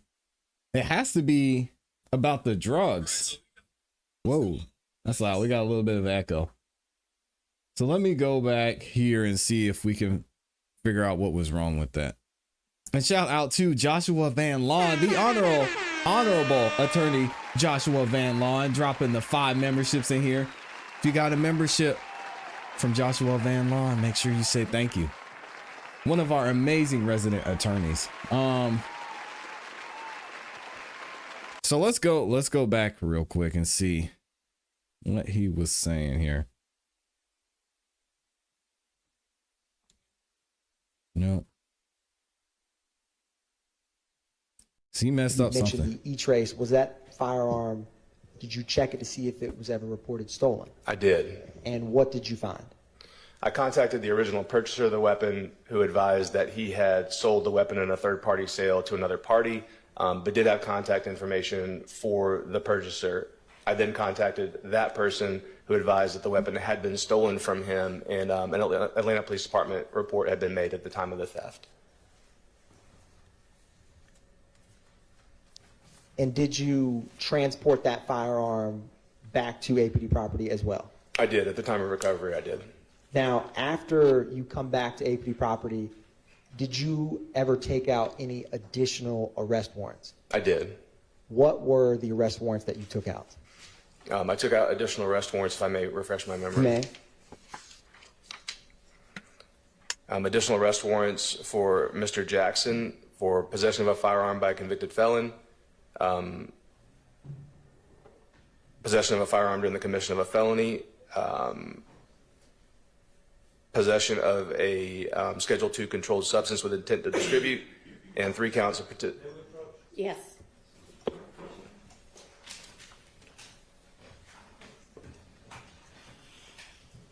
So is it because some of the charges that he read? We'll have to wait till they get back to see if they give us some more insight into what's going on. Thankfully, we've got a delay, so we don't have to wait for any breaks. So let's skip ahead. Ooh, they took a big break. Yeah, I don't know if they're going to say. So they're just going to talk to the witness. So we'll never, unless we have someone that can actually analyze it. It has to do something with one of those drug charges.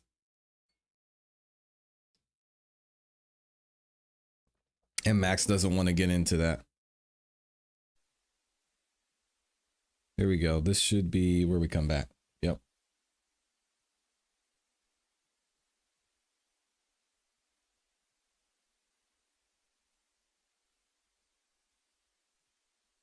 All right, ladies and gentlemen, before we get started back with the testimony, I just wanted to let y'all know to disregard the witness's comment about a warrant being taken for Mr. Stillwell for drugs. Go ahead, Mr. Atkins. Thank you, Your Honor. There you now, go. Detective Belnap, you never took out any warrants for any of the drugs related to that book bag as it pertains to Shannon Stillwell, did you? No, sir, I did not. Did you take out gang warrants? I did. And did you take out firearm and gang warrants as well on Mr. Nichols? I did. No further questions. Thank you, Detective Belknap. Yes, sir. Good morning, Detective Belknap. Morning, sir. We've met Max Shard. I represent Mr. Stillwell. It's Max's twin. Everybody's got a twin in this trial. So, I first want to ask you about the search of Jeffrey Williams' address at 355 Allison Drive on May 9th, 2022. You were present for that search, correct? I was. You were one of the officers executing the search. Yes, sir. Okay, and you didn't write a report about the execution of that search warrant, did you? I did not. Okay. Investigator Storno wrote a report, correct? That's correct. Okay, and I have asked you to review photos taken during the execution of that search warrant, and I've also asked you to review Investigator Storno's notes or report, correct? That's correct. And you were kind enough to do that for me, correct? Yes, sir. All right, excellent. And Mr. Atkins, if I could have your help displaying any images as Detective Belknap speaks about things, I'd appreciate it. On May 9th, 2022, do you recall who was present at 355 Allison Drive when you executed the search warrant? Could you be more specific? Okay. Jeffrey Williams was present, correct? Yes, sir. Martinez Arnold was present. Yes, sir. Diamante Kendrick was present. Yes, sir. Jeffrey Williams' teenage son was present, correct? I believe so, yes. Okay. My client, Shannon Stillwell, was not present at 355 Allison Drive on May 9th, 2022, was he? He was not. Okay. And you don't have any evidence at all that Mr. Stillwell has ever even been to that residence, do you? No, I don't. Nope. Okay. All right. And during that search warrant was sought out by Investigator Viverito, is that correct? Yeah, I believe so. Okay. And during that search warrant, executing that search warrant on May 9th, 2022, you all collected drugs, correct? Suspected drugs? We did. Delta 8 syrup as well. Yes. Okay. Jewelry, Yes. money, Yes. phones. Yes. Mr. Williams' cars were seized. That's correct. And I'm not going to ask any questions about any of those things, but you also collected guns, correct? Yes, sir. Okay. In fact, there were 6 guns collected, correct? I believe so, yes. Okay. And you have reviewed pictures taken during the execution of that search warrant, correct? I did. Okay. I would like to just talk about each gun individually. I can go in whatever order you have. If you could just tell us, do you have photos in front of you that display the different types of guns and the different guns that were collected on May 9th, 2022? Yes, I do. Okay. Could you just tell us the exhibit number of the first gun so Mr. Atkins can display it for the jury? The first one I'm looking at is 57XX.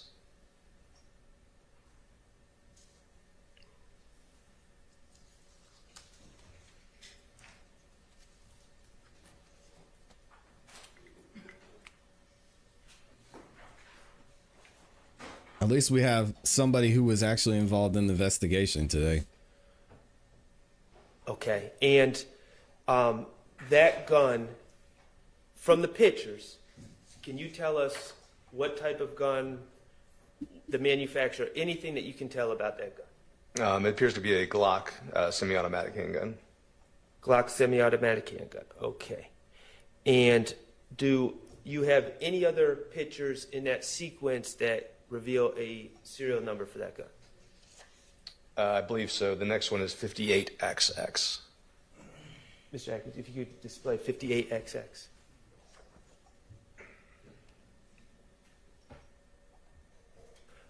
Okay, and is the serial number BKMN536? Yes, sir, it does. Okay. What is the second gun that was collected? The next one is 30XX.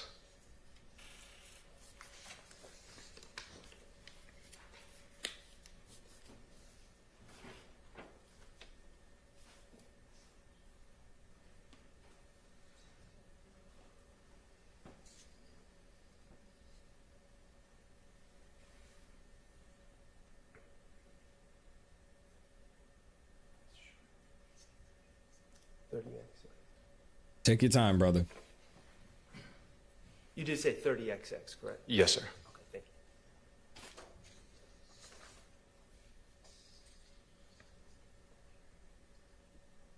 you. Okay, is there a close-up of that gun that would help describe what type of gun it is? I believe it's 31XX. Okay, 31XX. And what kind of gun is that? It's another Glock semi-automatic handgun. Okay. Can you tell what type projectiles or what caliber projectiles that gun fires? It's a little difficult to tell from this picture, but from the picture alone. Okay. Now, neither of these first 2 guns were the switch. So, no. Correct? That's correct. Okay. Could you tell us what about the next gun? What number we should display? Oh, sir, I apologize. There's actually another photo, I believe, of that gun we were just looking at, 32XX. All right. Mr. Atkins, if you could display 32XX. All right, thank you. And for that second gun, that's the serial number? I believe it is, yes. And it's BNU633. Yes, sir. All right. How about the third gun? The third is 21XX.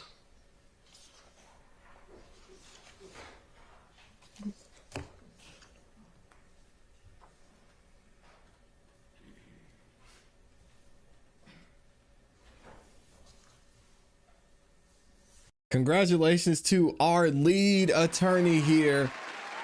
On the Classy Beach YouTube channel, Javier LaFleur says, just got my Arkansas license this morning. Let's go. Just got sworn in. I'll put the video on my story later. Congratulations, man. Amazing, amazing work. This guy's doing it, man. Tennessee license, Arkansas license. Look at him go. Can y'all type congratulations in the chat to Javier LaFleur? That's absolutely amazing, man. Keep being great. Keep being excellent. Wow. Absolutely amazing, man. Congrats. Amazing.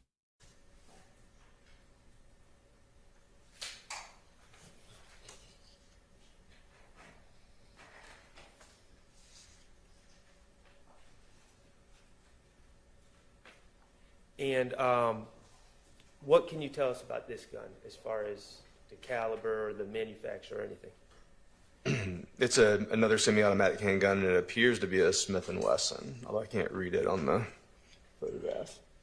Okay. And is that a switch? No, sir. Okay. And is that the serial number? 22XX? 22XX. Yes, sir. All right. Great. Thank you. How about the fourth gun?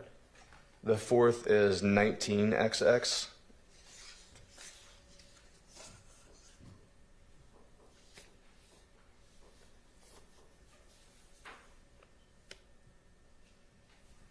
That's awesome, man. Okay. And what can you tell us about this gun? And this appears to be a tan Glock semi-automatic handgun. Okay. Is that a switch? Does not appear to be. The fifth gun? That would be 15XX.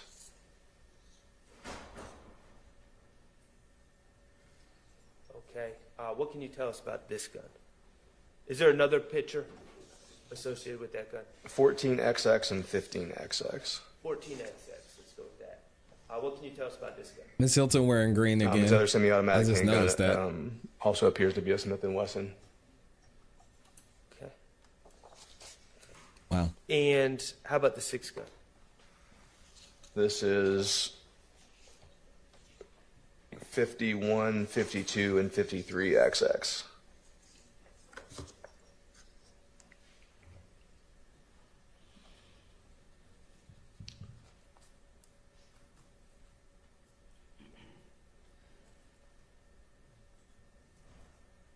Oh man, take your flowers, Javi. Now that gun, what can you tell us about that gun? This is another Glock semi-automatic handgun, and it does appear to have a conversion switch attached to the weapon.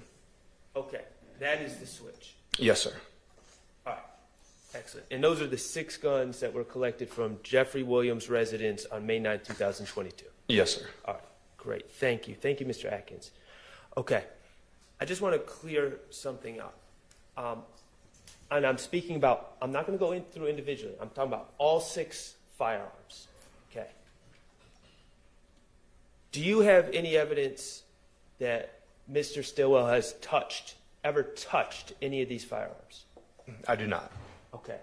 Do you have any evidence that ballistically, any of these firearms were ever used in the Shamal Drinks homicide? I didn't conduct that follow-up investigation, so I don't know whether it was or wasn't, but I'm not aware of any evidence that it was. Or any of them were.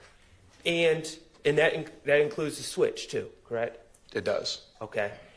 And do you have any evidence, ballistically or otherwise, that any of these guns were used in the January 10, 2015 shooting of Donovan Thomas? I do not. Okay. Great. Thank you. All right. I appreciate that, Detective Belnap. I'm going to move to your work on March 17th. What's up, Sean? When you arrived on Meadowlark Drive, you saw the white Audi, correct? Yes, sir. It was still in the parking lot. It was in the driveway, yes. Excuse me. Yes, I'm sorry. The driveway. Still had the Maryland tags affixed to it? It did. Still had the tint? I don't recall noting the tint. Okay. I don't believe the car had been altered. Okay. You don't believe the car had been altered? What do you mean by that? I don't believe the car had been moved or processed at that time when I arrived on the scene. Oh, okay, okay. You mentioned finding a beanie. Yes, sir. And that is an evidence that was just admitted through you. Correct. Okay. So that beanie Big Burrito has not taken the stand. would be a separate beanie from any beanie that was collected on March 17th at 2830 Waters Road. I don't know the answer to that question. I mean, it was collected on Meadowlark Lane. It was collected on Meadowlark Meadowlark Drive. Lane. Yes. Okay. So if there's a separate beanie, if there's a beanie that was collected and put into evidence from Waters Road, there's two separate beanies, correct? It would appear so, yes. And the beanie that you collected on Meadowlark Drive was, well, do you know who was wearing that prior to their arrest? Yes, sir. And was it my client, Shannon Stillwell? It was. And you collected that beanie because you had viewed the BP video that Detective Hogan had showed you already, correct? I had. And you had noted that Mr. Stillwell was wearing a pink beanie in that BP video. I had observed that, yes. And that's clear video as far as videos go. It wasn't grainy, it was clear. And you saw Mr. Stillwell wearing the pink beanie. Yes. And that's why you collected this pink beanie, because he was, in your mind as a detective, it was important to collect that pink beanie because it matched what's in the Not pink BP. beanie again. Well, I agree with that. Just to be clear, it was collected prior to my arrival and was given to me to transport to property. Okay. And you made sure you put it into property? I did. Okay. All right. The bag of drugs. Did you recover that backpack? I did not. Okay. Have you seen the video from the Phoenix helicopter? I have. Okay, and you would agree that it was Mr. Nichols that threw that book bag into those bushes, correct? I would. Yes, sir. All right. And prior to, from that video, you can see Mr. Nichols exiting the white Audi with that book bag. That's correct. Okay. In your experience as an officer, you have seen people flee from the police because they have drugs in the car, correct? I have. Okay.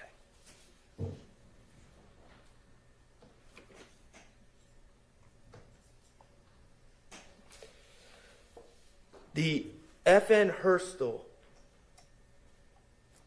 5.7, serial number 386409184, that I believe is in evidence 221 VV. That was collected by Trooper Campbell and given to you for evidence, correct? That's correct.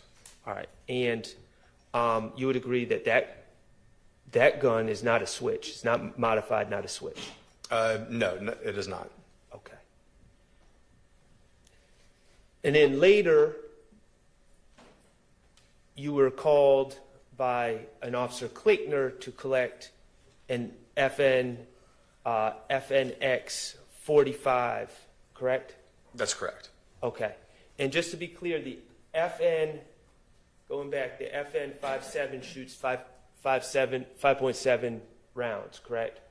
That's correct. All right. And the FNX 45 tactical shoots 45 caliber rounds. Yes, it does. And those are the two guns that were located at Meadowlark Drive on March 17, 2022, correct? That's correct. Okay.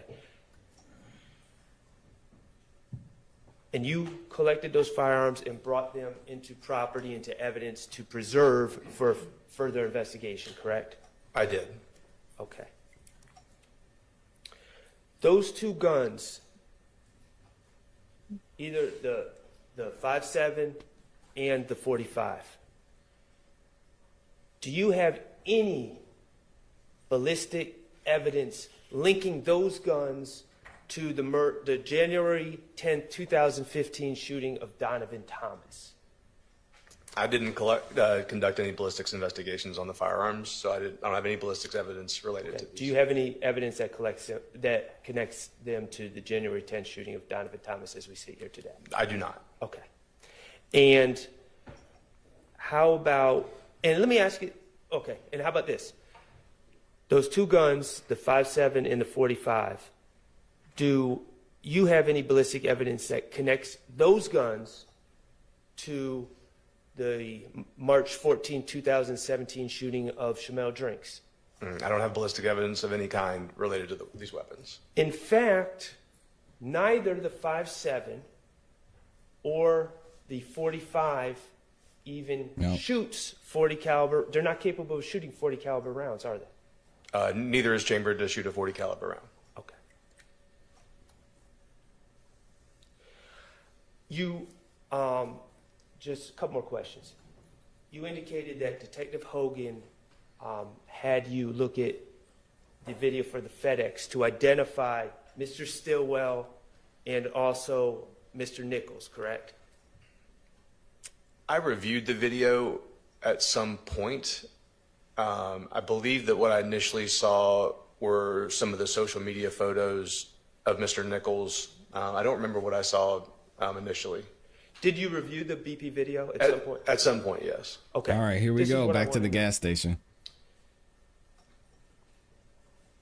Did you ever review with Detective Hogan or by yourself the FedEx video from March 14, 2017?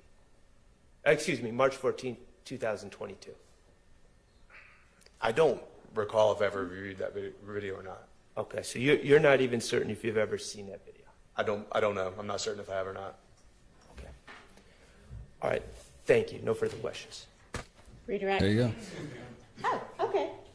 Come on I know I'm surprising the court. Sorry.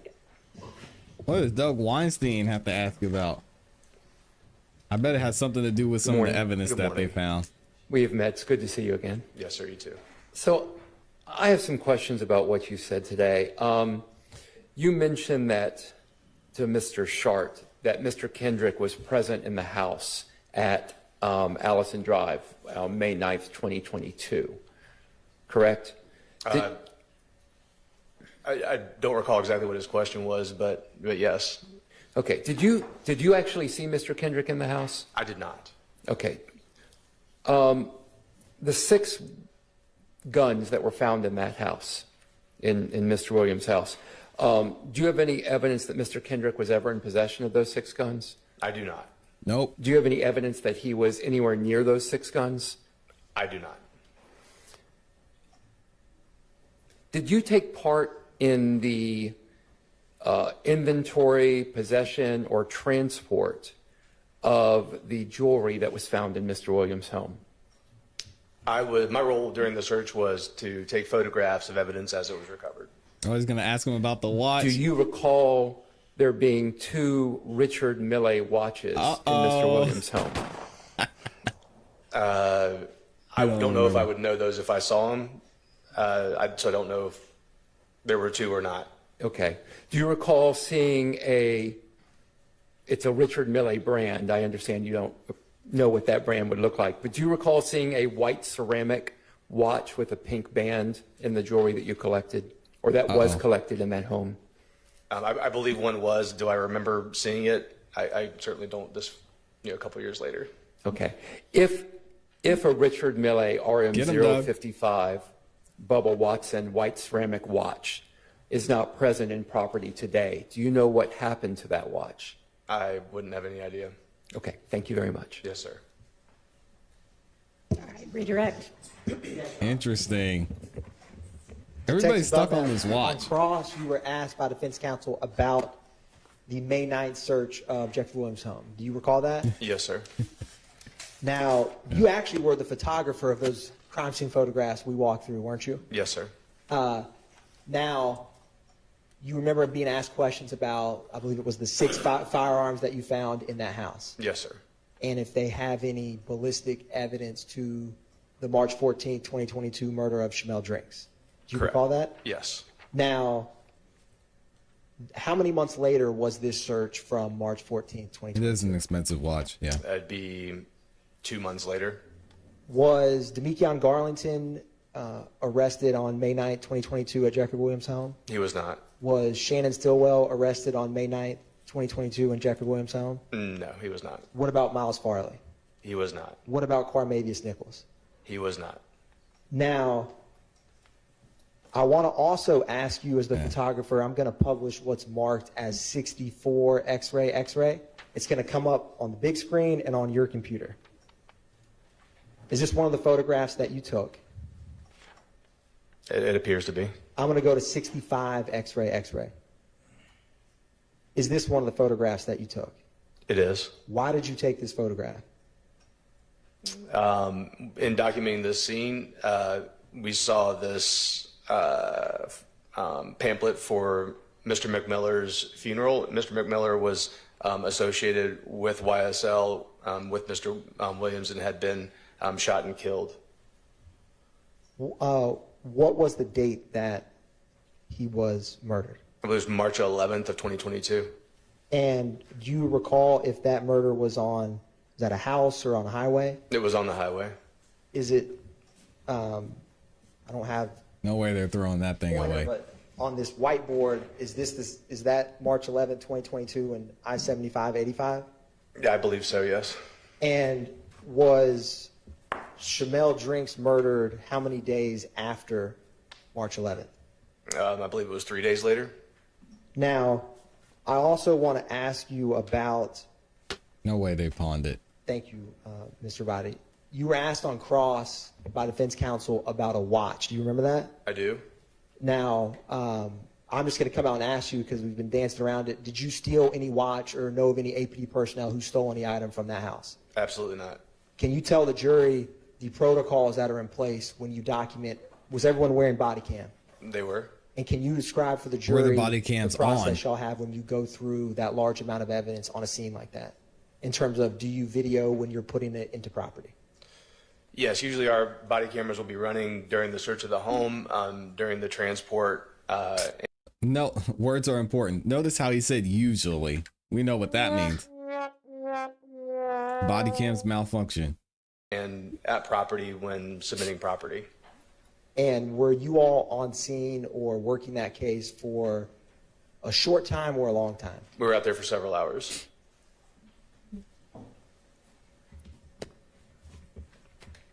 One brief moment, Your Honor.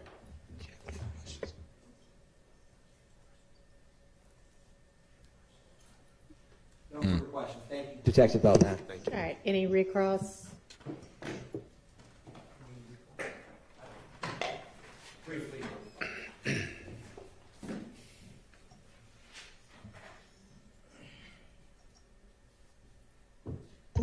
Yeah, I'd do it be if it's missing.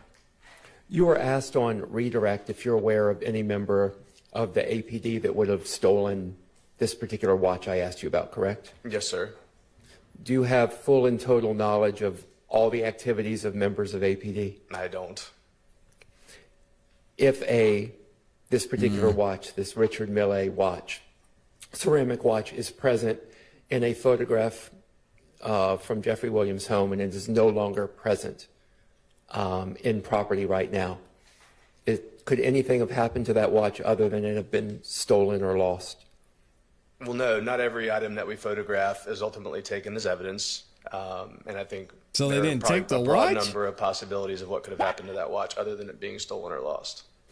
Is it the practice of your office to leave behind a $500,000 watch when you're seizing jewelry? I don't know that I can answer that as far as practices go. I have no idea the value of this watch that we're discussing, so I'm woefully uneducated as far as that goes. And I can tell you that, unfortunately, as diligent as we are, sometimes even evidence is left behind at scenes. In this case, I don't have any specific information about this particular watch. Can you explain to the jury the procedure when you go about seizing a vehicle, such as was seized at Jeffrey Williams' home? They're gonna take as far as the procedure, we would call a tow truck to come and tow that vehicle to another location.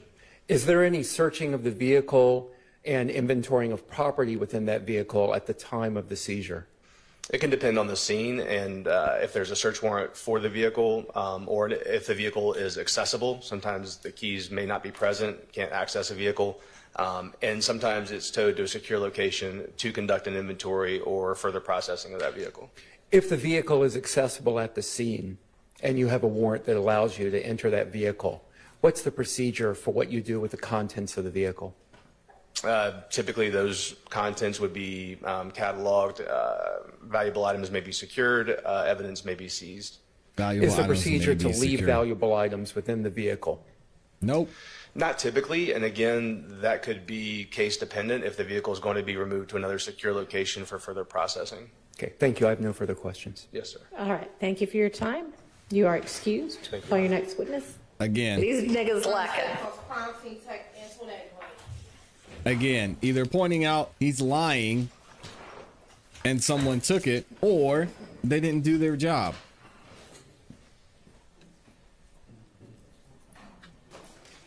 Which one is it?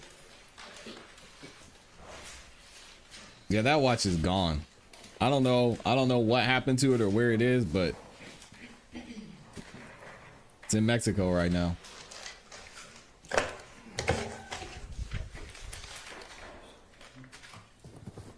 Michi thinks it's both. She said they're lying and they stole it.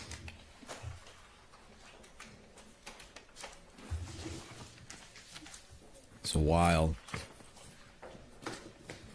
These niggas lacking. I still can't believe Judge Whitaker said that. By the way.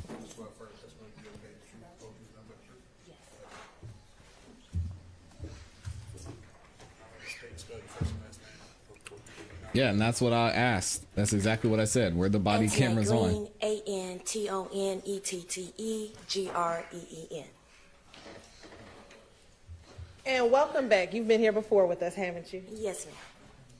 I want to direct your attention to March 22nd, 2022. Did you have the occasion to respond to the homicide case to assist in a homicide investigation? Yes. And what is the APD number, do you know now, associated with the case that you were working? Do you know the APD case number? Not offhand, I don't. We're looking at a copy of, did you do a report in that case? Yes, I did. We're looking at a copy of your report. Help refresh your memory. Yes. Okay.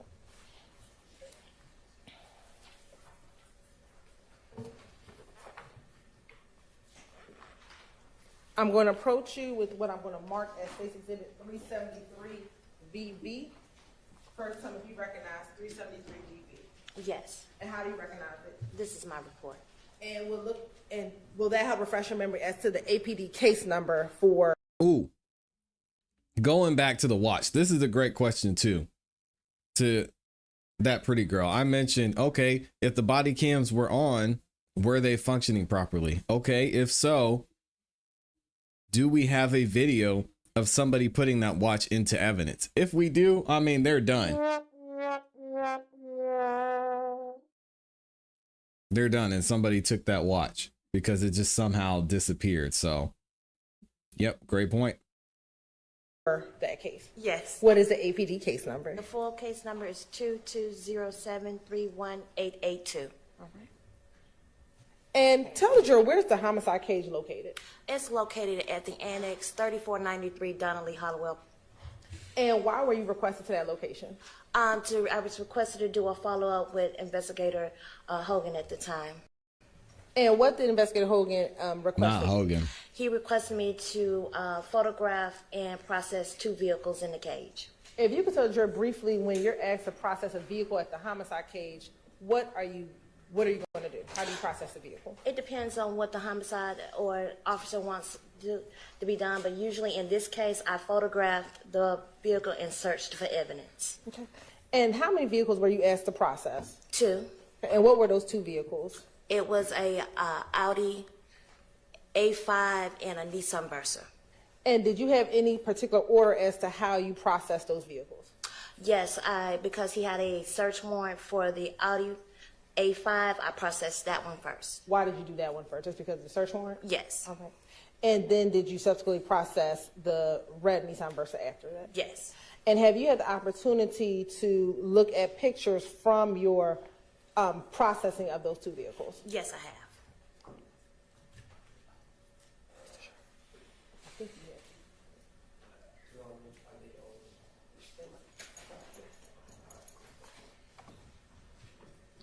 I'm going to show you what's been marked as 361 VV through 387 VV. Are those the photographs that you looked at previously that depict when you process the vehicle? Yes.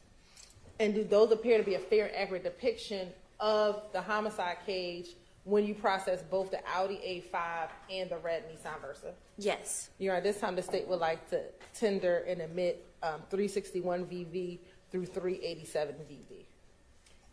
Those are admitted. Thank you. Permission to publish? You may. The pictures are going to come up both on this screen and on the screen. Okay. Thank you. I'm going to first start with 361 VV.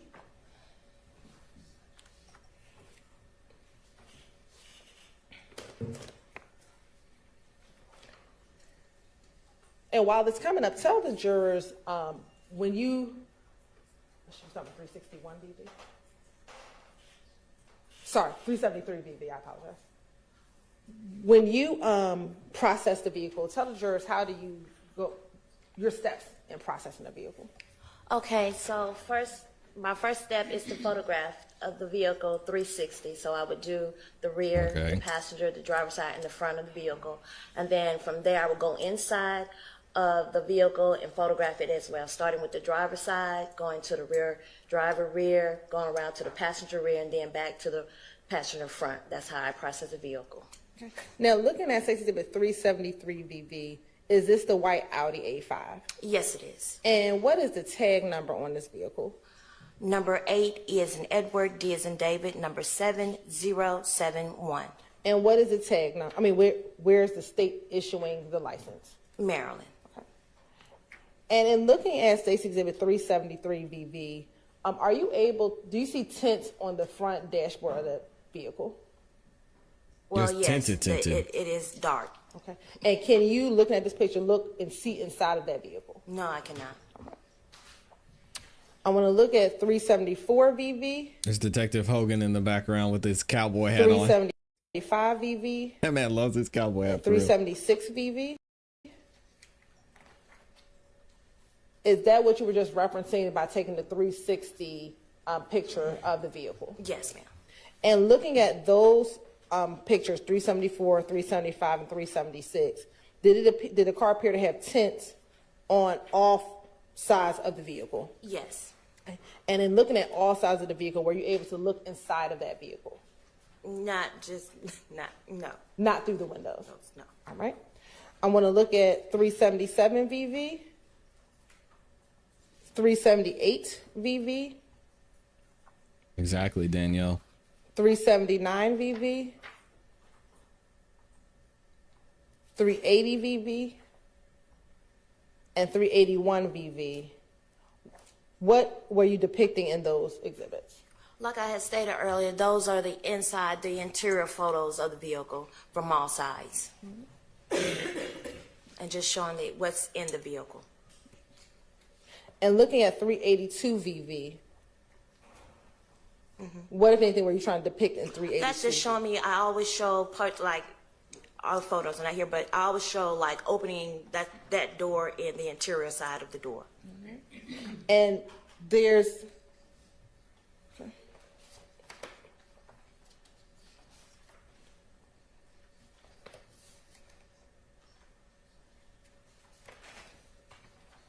looking at 384 VV. Yeah, it is a nice car. Excuse me, 385 VV. What were you depicting at 385 VV? All right, this is a cell phone that was collected from the center console, and so I have marked it with marker number 2. Okay, and I want to zoom in.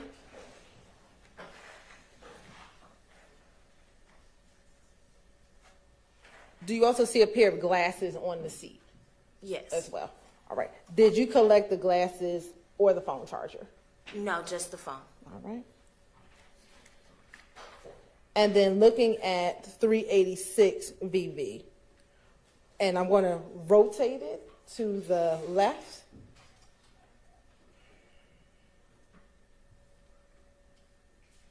If we can. But if not, what is depicted in 386 VV? That is the inside roof headliner that I was requested to collect. And who requested that you collected To rip out of there. Headliner? Investigator Hogan. And did you ultimately take or cut out that headliner? Yes, I did.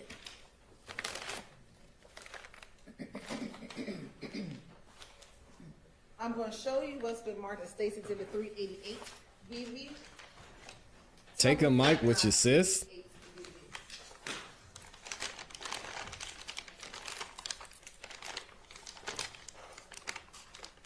Yes. And how do you recognize 388 VV? This is the bag that I collected the liner in. Okay. And once you collected the liner, what, if anything, did you do with it after packaging it? I was requested to send it to the GBI for gunshot residue. And then 387 VV, what are we, is that the VIN number? Oh, sorry.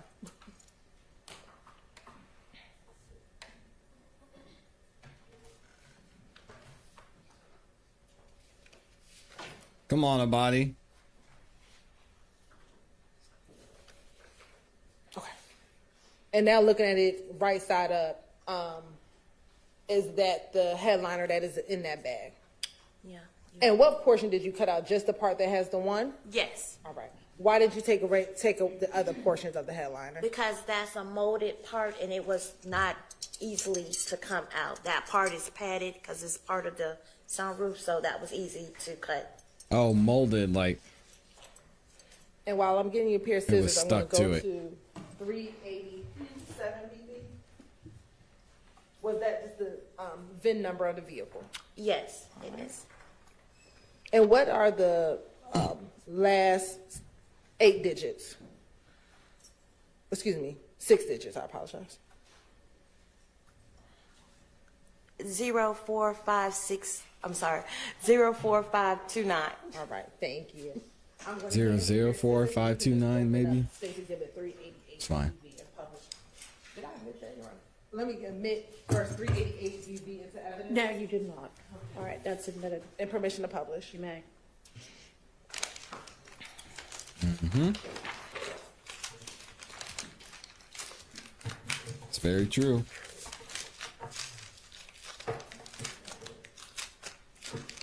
And gun residue still doesn't mean that they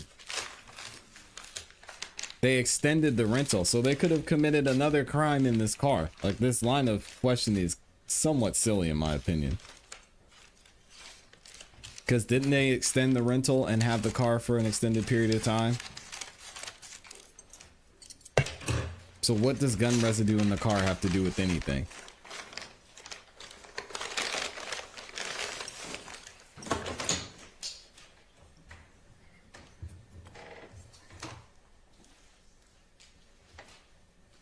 That doesn't prove anything other than the fact that they shot a gun in the car if there's gun residue.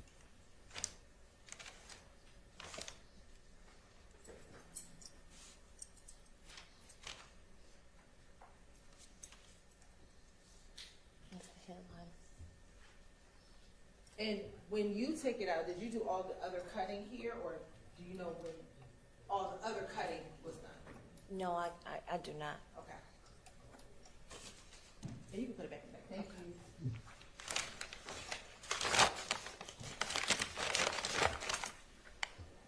So what you have her take it out for? I don't know. We'll keep watching.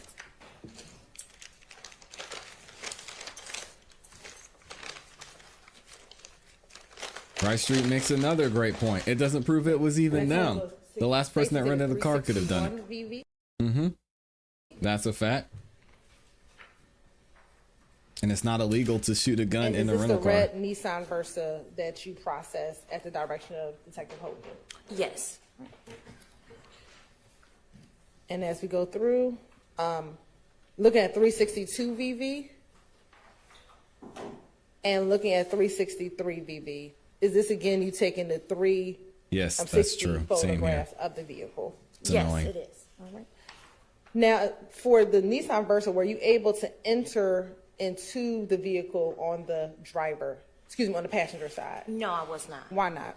Because as in our homicide cage, we have other vehicles, and if you can look to the right of that, it's another vehicle that's obstructing me from opening the passenger side doors of that vehicle. So I only stayed on the driver's side. Okay. I want to look at or move to 367 VV. And looking at 367 VV, what were you depicting in 367 VV? This is just showing the overall interior of the vehicle in the front. Okay. And looking in the driver's side of 367 VV, what, if anything, is this reddish brown stain? I want to say something about her being able to get in the car, but I'm going to leave it alone. And then looking at 368 VV, what were you depicting at 368 VV? All right. As I was saying, I couldn't get to the passenger side door, so that is just a overall of the passenger side door. It does have some type of defect or damage in it. So she said, And oh, well, I can't get in. Looking at 368 VV, Lazy. what is the defect or damage that you were referencing? It's the small in the interior door, the little white slit in there. That's what I was trying to photograph.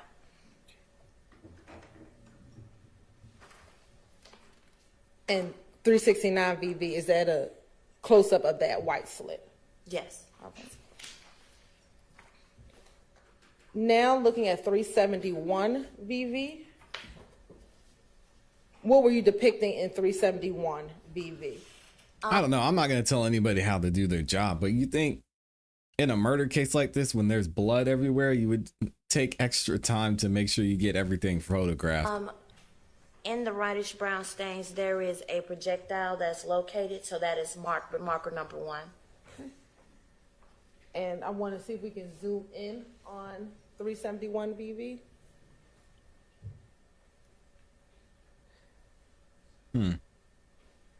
And is it the copper item with some white material around Nobody it that you can were see looking that. at? Yes. Okay. And is that where it was found, right where you had that one? Yes. Right. Now, looking at 372 VV,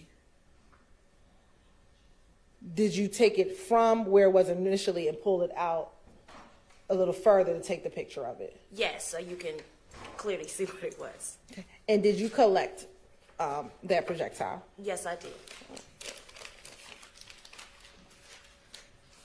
I'm going to show you what's been marked as 389 VV.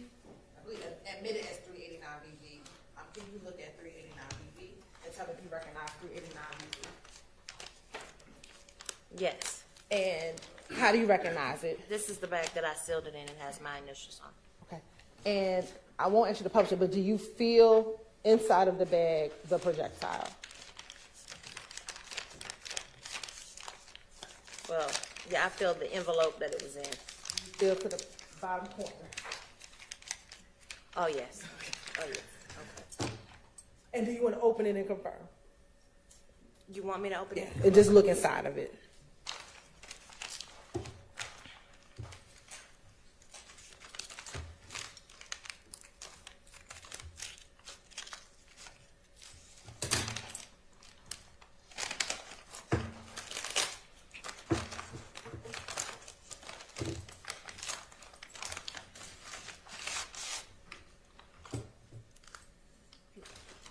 Did they find any gunshot residue in the car? Have we gotten there yet? Yes. And Or in the once you headliner? collected the projectile, what did you do with it? I also sent it to the GBI crime lab for testing. After you processed both these vehicles and collected both the headliner and the projectile and sent both those items to the GBI, did that conclude your involvement in this case? Yes. Of course, indulgence for a moment. Yeah, GSR results are still loading. No further questions, Your Honor. Cross.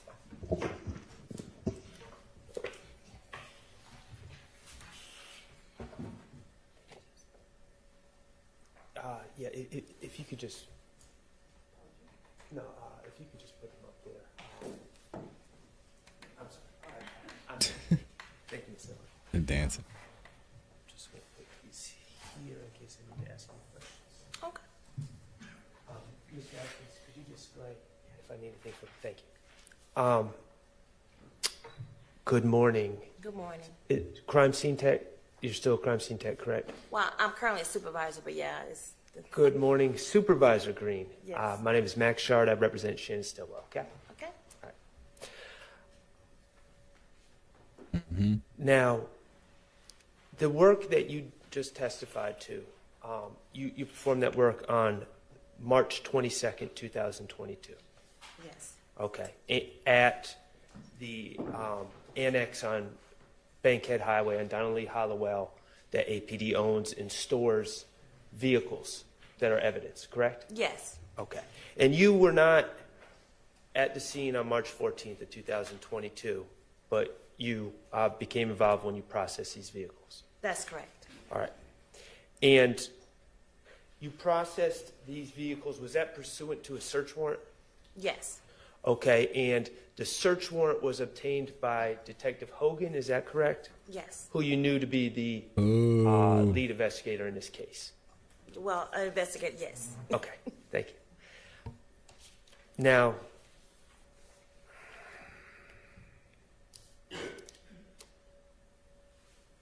when you were processing these vehicles, you were looking for any projectiles, correct?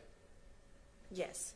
Any shell casings? Yes. Okay, well, we're going to get to the projectiles in a second. Shell casings, spent shell casings. You did not find any shell casings in the white Audi, isn't that correct? That's correct. No shell casings, okay. You were looking, obviously, for weapons. Yes. You didn't find any weapons in the white Audi, did you? Yes, that's correct. Correct, you did not. I did not find anything. Okay. Yes. All right. And you were also, as part of the execution of the search warrant, you were looking for materials or objects that could later be tested for gunshot residue, correct? Correct, yes. Okay. So, the white Audi, you collected a cell phone from the center console, correct? Mm-hmm. And then you also removed the headliner, correct? Yes. Okay. All right. So let's just talk about the removal of the headliner. Brief indulgence, Your Honor. Mm-hmm.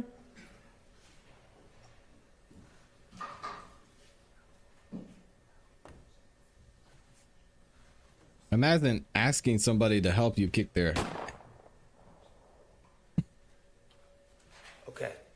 Can you pull up that picture for As me part so of I a can crime- cook you? As Thanks. a crime scene technician with the city of Atlanta, certainly now as a supervisor, you are trained in evidence collection, correct? Yes. And forensics, correct? Yes. Okay. And you are trained in gunshot residue, what it is, correct? Yes. Okay. And you know it to be microscopic particles that are expelled from a handgun when the gun is fired, correct? That's correct, yes. And it spreads in the immediate area of wherever that gun is fired. Yes. Okay.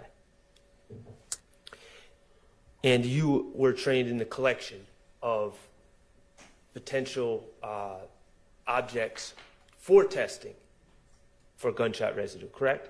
Yes. Okay. In this case, you collected the headliner from this white Audi. Yes. Okay.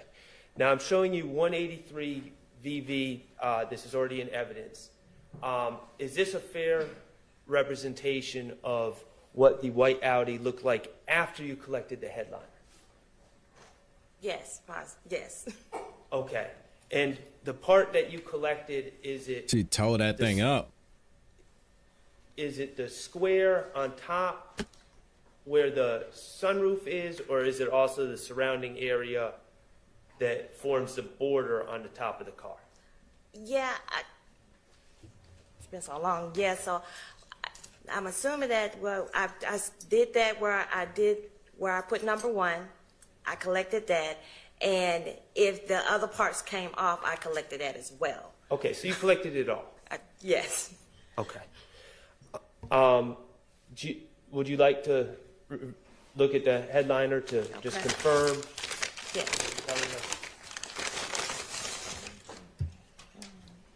Yeah. So yes,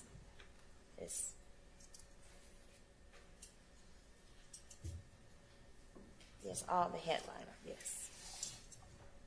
And so you would agree that it includes the part that was under the sunroof as well as the surrounding area? Yes. Okay, cool. Now, the decision to collect the headliner of all places in the car, you're saying that decision was made by Investigator Hogan? That is correct. Correct? Is this the first time you've collected a headliner? Yeah, she's not giving anything. Actually, yes, that was my very first time collecting a headliner. Okay. Now, when Detective Hogan requested that you collect the headliner, did you object at all to collecting the headliner? No.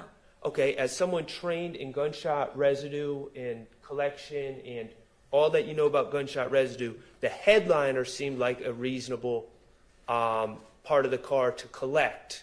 Well, that's what he requested to collect. He's the lead, so I'm under his direction. And that seemed reasonable to you, though, correct? Yes. Okay. You didn't think it was crazy for Detective Hogan to ask you to collect the headliner? No. Okay.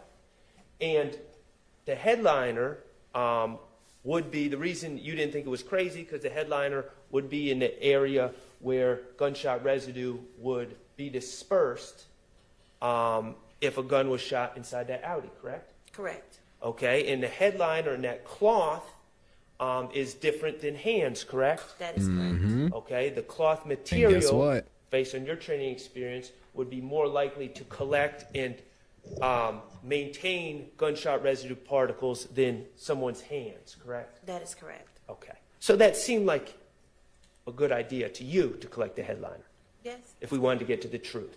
Yes. Okay.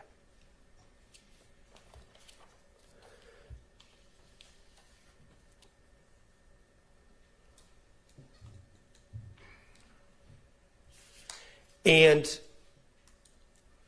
after you collected this headliner, you packaged it carefully, correct? Yes. In accordance with all the training and experience and guidelines that you follow in the collection of evidence. Yes. And you submitted it to GBI, correct? That is correct. And GBI being the Georgia Bureau of Investigations. Yes. Okay. And it would be someone from the Georgia Bureau of Investigations that I would have to talk to about whether, what the results of that gunshot residue testing is, correct? That is correct. You would have to talk to them. All right.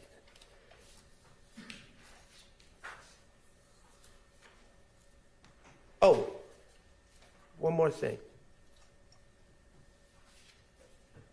In your, Mr. Atkins, could you kindly publish 374 VV? Or, I'm sorry, Mr. Abate, Ms. Hilton, thank you.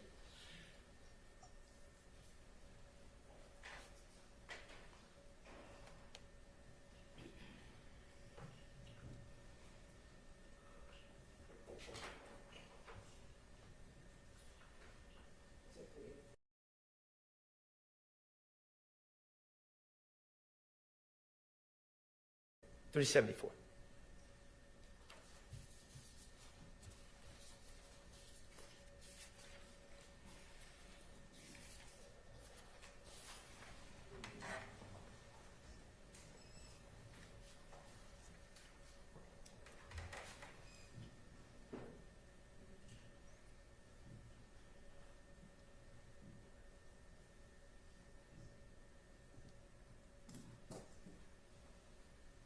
Yep.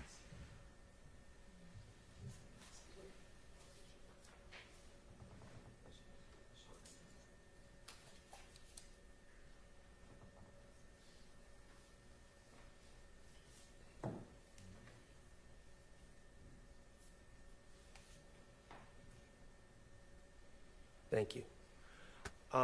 Ms. Green, this is a picture that you took of the outside of the white Audi, correct? Correct. Okay, and you noted that there was tint on the windows and the front and back windshield, correct? Yes. All right. From your inspection of this car, did you notice any damage to the tint of the front driver's side window? No. Did you notice any bubbling or scratches on the tint of the driver's side window? No, I did not. Cool. Thank Where's he you. I have no going further with questions. Max is going somewhere with this tent. I can't wait to hear.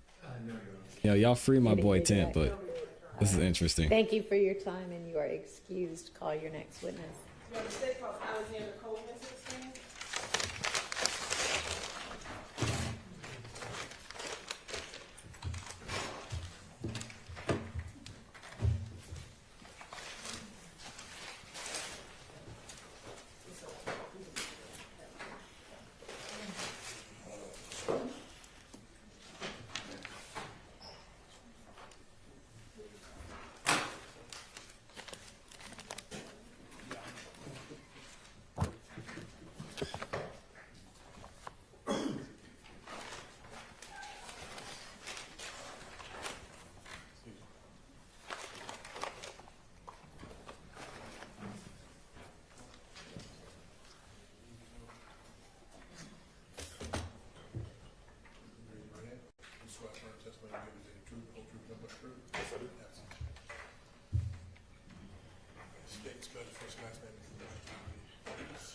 My name is Alexander Koven.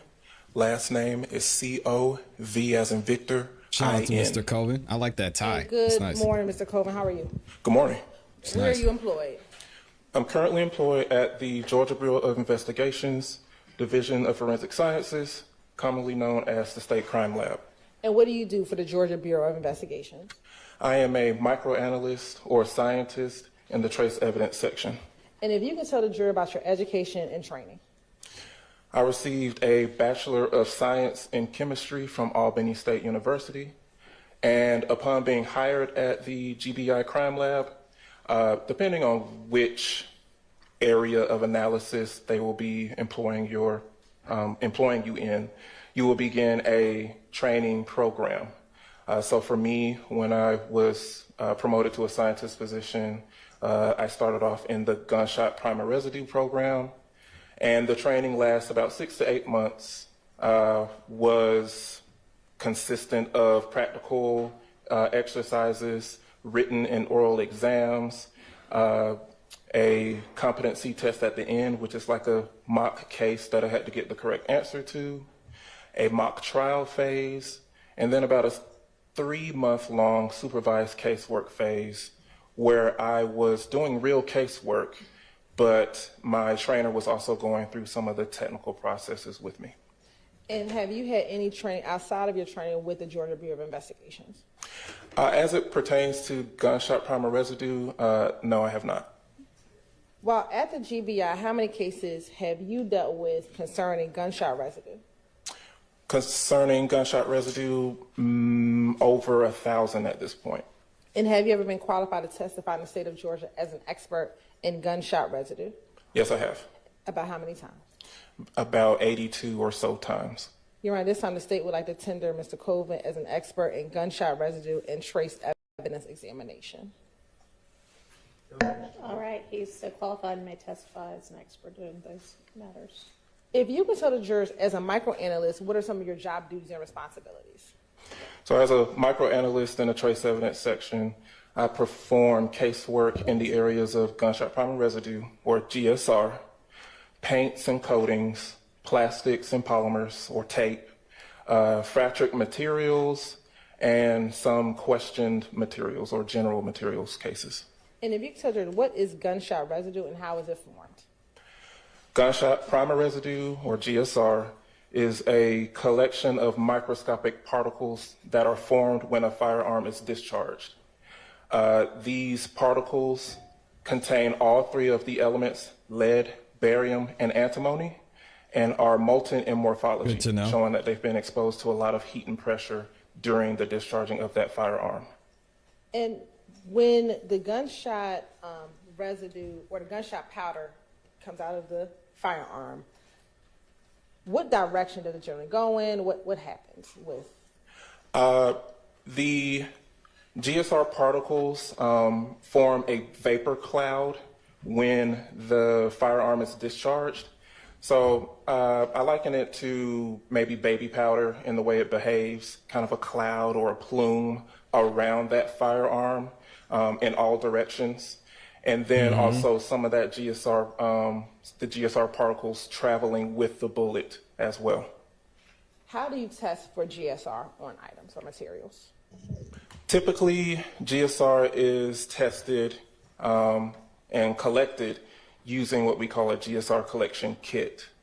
And these kits contain vials with what we call stubs. They're adhesive samplers, 1/2 inch in diameter metal discs with black carbon adhesive tape on the top.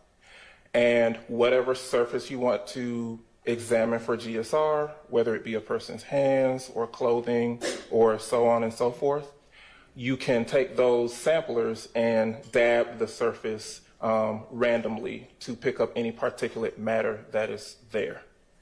That's what I'm saying, and right, then Street. Once those samplers are submitted to us, we will input them into an instrument that's called a scanning electron microscope that is equipped with an energy dispersive X-ray spectrometer, or SEM-EDS for short.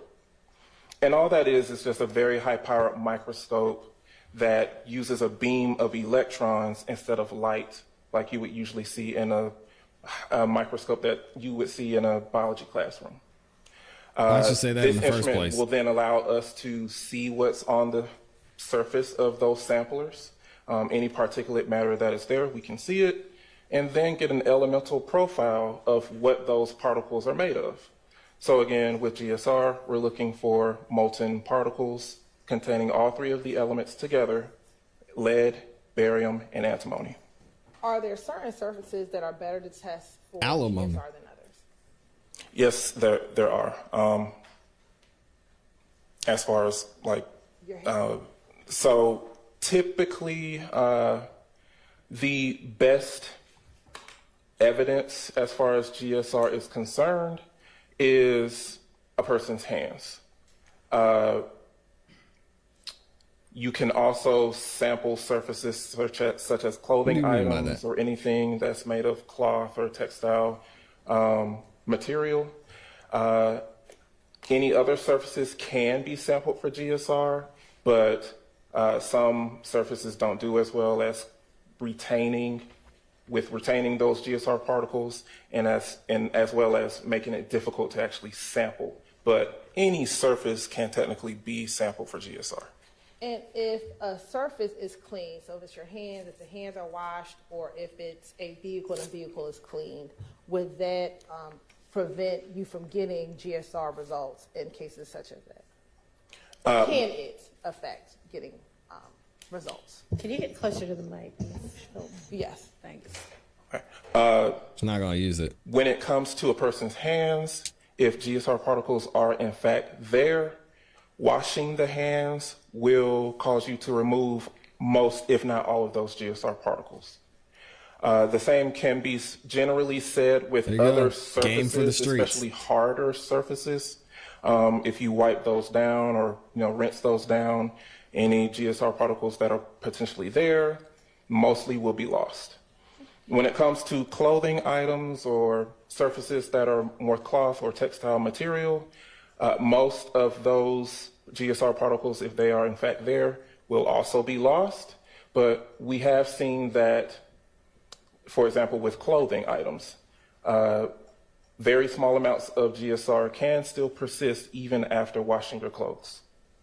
So GSR is really difficult to in a vehicle, are there track, it seems certain like, places that or measure as a scientist with the GBI, that you ask law enforcement to get samples of for you to test? Are there other parts of a car that are better to test for GSR than others?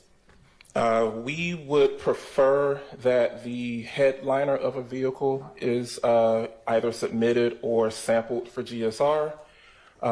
Again, all surfaces can be sampled for GSR inside of a vehicle, but some surfaces, the harder surfaces, just don't do as well as retaining those particles. So things such as a gear shifter or the steering wheel may not be good surfaces to sample for GSR, even though it's possible. But the headliner, maybe the headrests of the seats would be your best areas to sample for GSR. I want to direct your attention to DOFS case number 2022-1007212, where you asked to perform any testing in that case. Yes, I was. And who was the agency that submitted the request? Your Honor, may I look at my notes? You may, if they'll help refresh your recollection. Yes. Will they help refresh your recollection? Yes, they will. All right. Judge Whitaker doing the stage job again. Oh, Lord. So basically, you just wash stuff off and the GSR is gone. And I'm sorry, it was Yikes. which officer? Which agency? Agency. The Atlanta to the Police streets. Department. And what was the agency reference number? The agency reference number was 2207-31882. And who requested the testing to be done?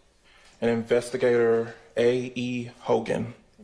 And was there a named victim on that case? Yes, there was. And who was that? Mr. Shamel Drinks.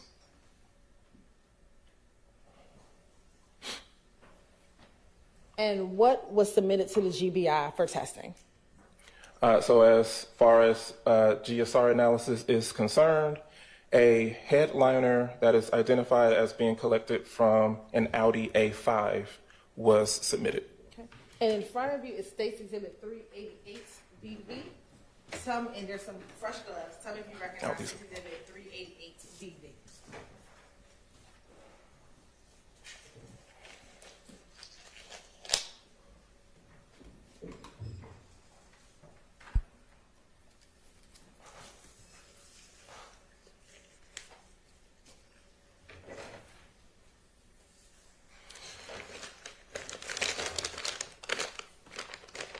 Okay, so this is item number 1, which is containing the headliner from the Audi A5. And I recognize it by the GBI specific barcode here with the GBI case number and item number of this particular package. I also recognize this package by the seals where I initialed the seals here when I completed the analysis. And my initials and date when I started the analysis. Give me 1 second.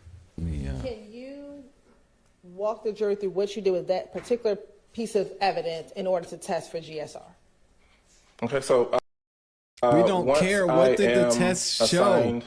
This particular case, I will then nobody cares. Go and retrieve this item of evidence out of the trace evidence evidence storage location, and then begin my analysis for GSR. So for this particular case, I was tasked with actually sampling the headliner before beginning my examination.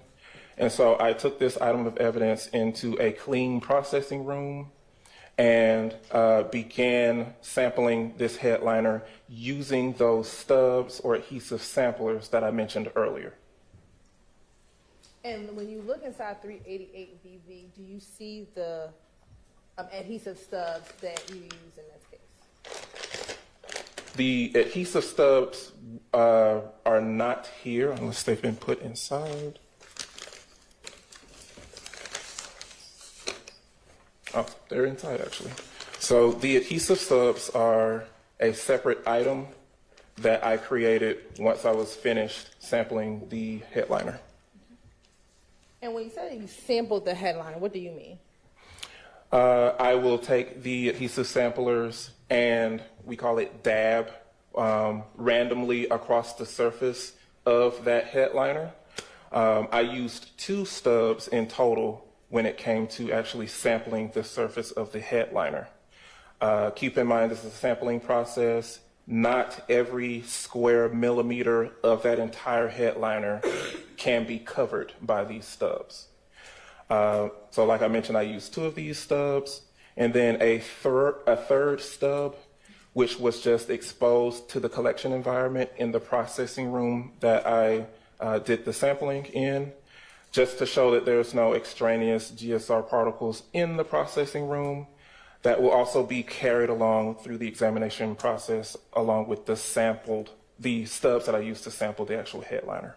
And is there any reason why you didn't sample or take every piece of the headliner and test every piece of it? It's a large surface area, and it is not efficient to be able to, I guess, get a representative sample of the entire surface area. But, per policy for us, it is up to the examiner's discretion. Whenever the tack or the adhesive, the stickiness is lost on those samplers, you can either stop there with your sampling or use another adhesive sampler to continue sampling. And for me, I used 2 stubs for this particular headliner. And what was the results of your testing? The samples from the headliner, from the Audi A5, failed to reveal any particles that are characteristic of GSR. Now, since you only tested a sample of the headliner, is it possible that there could have been GSR on the portion that you did not sample or that you did not stub? Oh, no.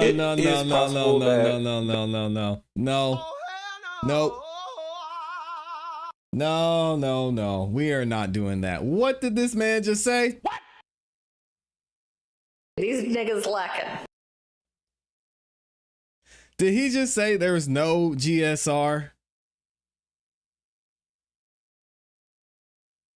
Right, and so what we have ultimately is that there is no evidence, none.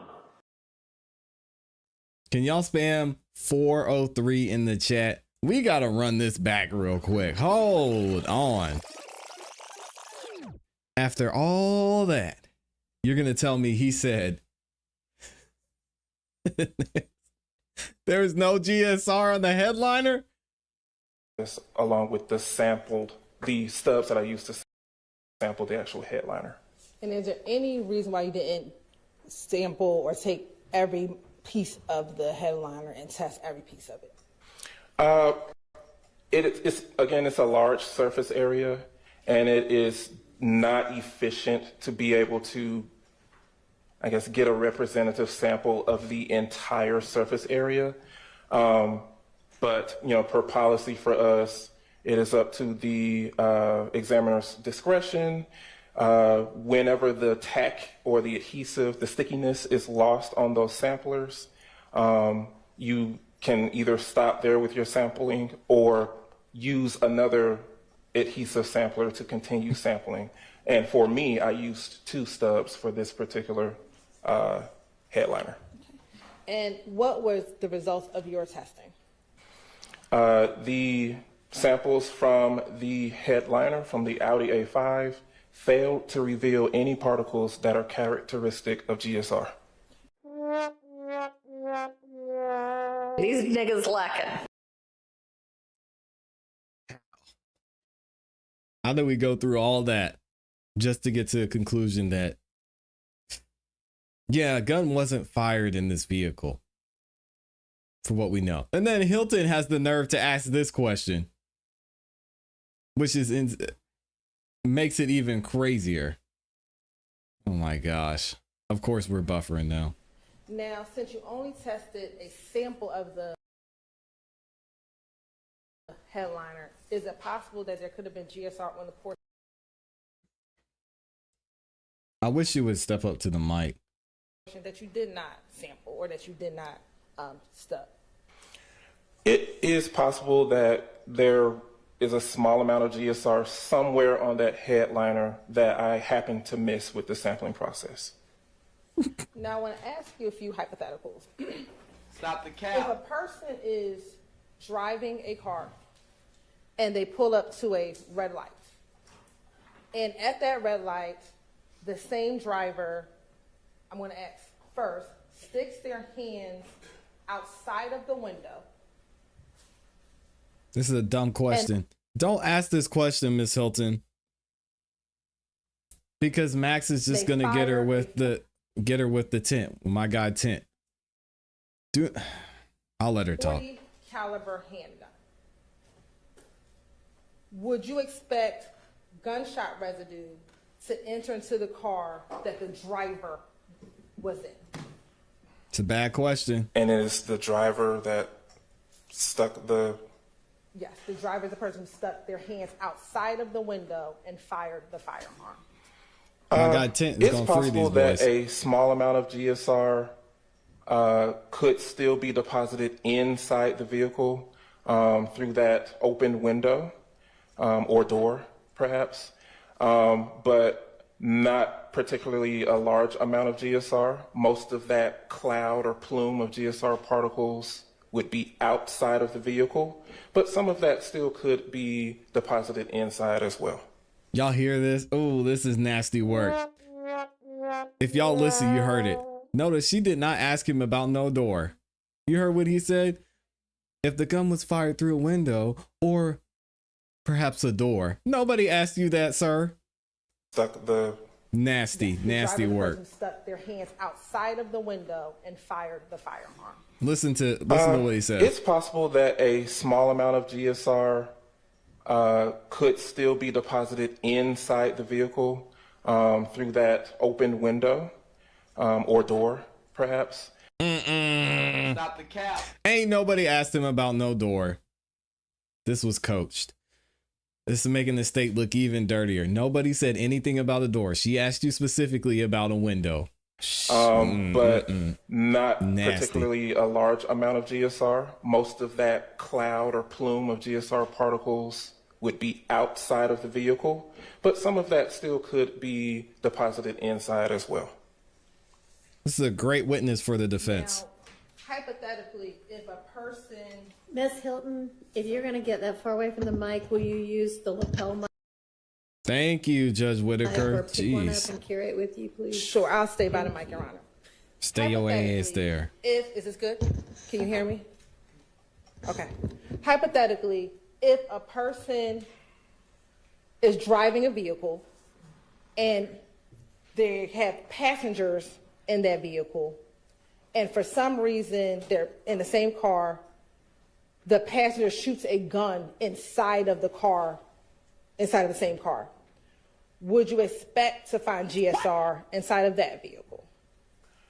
Yes, if the gun is discharged within the cabin of that vehicle, I would expect to find GSR inside of that vehicle. Would you expect to find more GSR in that vehicle where the gun was shot in the cabin more than the gun that was shot outside of the window of the driver's side? Yes, it is reasonable to expect that more GSR particles will be found in the vehicle where the firearm was discharged inside of the vehicle versus the vehicle where the firearm was discharged outside of the window of the vehicle. Max is gonna cook this dude. This is a terrible witness for the state. What are y'all doing? In this case, Just like the outside of medical testing examiner. the headliner, do you know anything about where that headliner came from? Outside of knowing that it came from an Audi A5, do you know anything else about that vehicle? No, I do not. Court's indulgence for a moment. So y'all gonna go test the rest of the car now? Like, what do we do? What is she asking?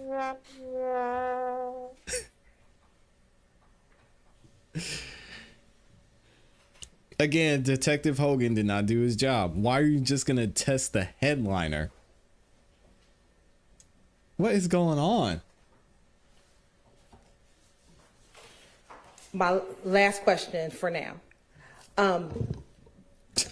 Do the conditions in which a vehicle is stored affect whether or not you'll be able to find GSR? So for example, if the gun is fired... Leading. Can we get an objection for leading? These outside questions of the are vehicle, insane. and the windows remain down or the sunroof is opened or the sunroof is open and closed multiple times, does that at all affect whether or not you would find GSR inside of the car? And we got Love out of here. Hilton's about to be next. If the GSR particles are already deposited inside of the vehicle, I suppose it's possible that you would lose a small amount if the windows are down or the sunroof is open, just based on wind or maybe if it rained or something like that. But I wouldn't expect for there to be a huge difference based off of that alone. Thank you so much. No further questions. All right. Mr. Koven, good morning. Good morning. My name is Max Shard. I represent Shannon Stillwell. I Cooking, appreciate Max. you being here today. I'm going to ask you, let's play the hypotheticals first, and then I'm going to get into the work you actually did in this case, okay? Okay. All right. Get him, Max. So, you were just asked about some hypotheticals. Let's just be clear. In your expert opinion, if a gun was shot inside the cabin of a car and the sunroof was opened subsequently to the gunfire and the windows were opened and someone was driving around, in your expert opinion, the gunshot residue inside that car would remain, correct? And this is after the gun was already discharged and the GSR was deposited? Yes. Yes, I would expect for there to be surfaces inside of that vehicle where the GSR particles remained, yes. Okay, you were asked about a hypothetical where someone sticks their hand out the window, the driver sticks their hand out the window and shoots. Okay, first of all, there's a possibility that there would still be gunshot residue inside the cabin in that circumstance, correct? That is correct. Because it's a large plume of microscopic particles. How many particles are there typically, gunshot residue particles, discharged from a gun when it is fired? We don't have a very accurate count on that for sure. Billions. Because that's very difficult to count. But I would expect on the order of hundreds, at the very least, to be created when a firearm is discharged. Now, where those particles are deposited, that's a different story. Could it be thousands? It could be thousands. I can't say for sure. It's all dependent Millions, on how many billions. shots we're talking about and how large the caliber of the firearm was. And let me ask you this. So 3 to 4 shots fired outside the car, inside the car, either way, that would increase the amount of particles that are expelled from the firearm 3 to 4 times, correct? Yes, it would, yes. That would make it more likely, even if a gun is shot outside a window, that there would be gunshot residue within the cabin that could be detected by you later on, correct?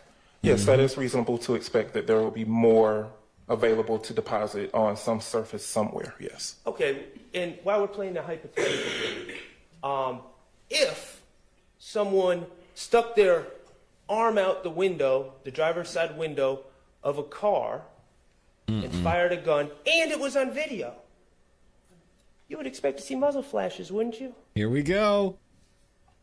On video? Yes. I'm surprised the state didn't object to that. That's, yes, with a gunfire, with a discharging firearm, yes. The state, I'm surprised they didn't object there because that doesn't go to his expertise. But still, hey, Max got it in there. Application? A little bit, yes. Not supposed to down the window within 24 to 48 hours after the tint is applied, correct? That is what I've been told before, yes. Leads to bubbling, leads to damage to the tint. That's correct. Okay, if a car is collected that had recently had tint applied and there was no, within hours of this alleged shooting, and then there was no damage to that tint when it was later, when the car was later processed, would that be evidence that the window was never opened to shoot out at someone? That is outside of my expertise. I'm not a window tint expert. I know I've been told that as well before with my own vehicle, but I cannot say for sure that that is the case here. Well, while we were doing hypotheticals, I just wanted to ask that as well. Oh. Okay. But Get him, Max. Ultimately, getting back to the work you actually did. Not She opened the door. You've done with GBI. How long have you been working with GBI? Over 9.5 years now. Okay, excellent. You've done thousands of tests for gunshot residue, correct? Just over 1,000, yes. Just over 1,000. You've tested headliners before, correct? Yes, I have. This isn't the first time. No, it's not. Okay, headliners are a relatively common part of a car to be collected to test for gunshot residue, correct? To either be collected or someone has sampled a headliner and submitted it to us, yes. And the reason is because the headliner, where it's situated in the car, would be a place where the gunshot residue, if the gun is fired in the car or even potentially outside the car, would be a place where gunshot residue would be deposited, correct? That is correct. A good area for them to be retained if they were indeed deposited. And you said retained. Retained, also, the headliners, they're a cloth fabric, correct? That's correct. Textiles. Typically. Textiles, yes. Correct? Correct. Different than a hand where you sweat and different things of that nature. These textiles tend to maintain and absorb the, absorb's a bad word, maintain the gunshot residue particles better than skin, for instance. That's correct. Any item that's of cloth material or textile has the ability to hold on to or retain GSR particles better than a harder surface or better than a person's hands. Interesting. Simply due to the fact that we use our hands a lot. The more you're touching surfaces, you're going to lose those particles. Or just washing your hands will cause you to lose all of those particles. Okay. And sorry, y'all. In your work on this case, you took the headliner and you dabbed it with those sticky tabs, correct? That is correct. You did everything by the procedures as you were taught, correct? That is correct. You did everything by the procedures as is standing operating procedure with GBI, correct? That is correct. Okay. And in fact, you used that one tab, and then in fact, you broke out a second tab and continued to dab the headliner, correct? That is correct. How many dabs do you do with each tab? Again, per our policy and our standards, we are to, and then it's at the discretion of the examiner, but we will continue to dab until the tackiness or the stickiness of that adhesive surface is lost. And at that point, then you can move on to a second stub or third or however many there were, or be finished with your sampling process. So in this particular case, I can't really tell you for sure how many dabs that was. Maybe a couple dozen or more than that, but I can't tell you for sure. We don't notate how many dabs there were. All right. And you said that just dabbing, you probably didn't cover the entire surface of the headliner, correct? That is correct. Okay, but the reality is you don't need to effectively test for gunshot residue, correct?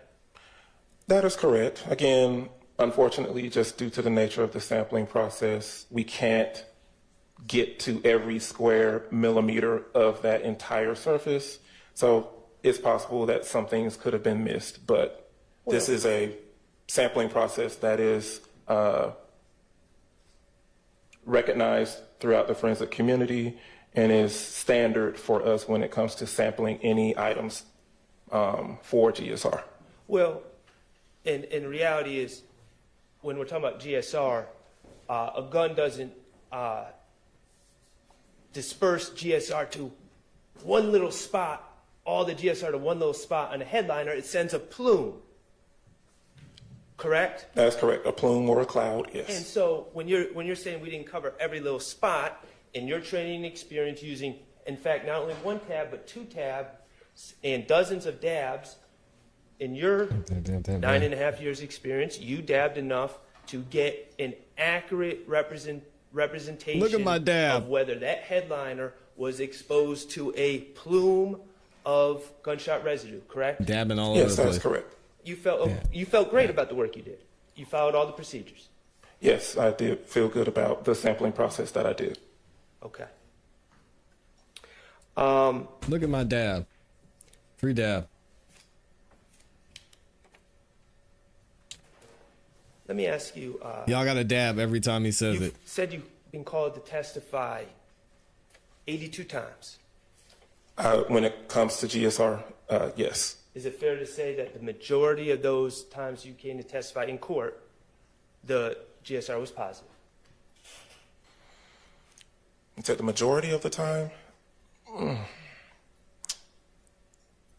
Potentially. Potentially. Okay. Has the state called you personally as an expert in gunshot residue at times when the result was positive? Yes, they have.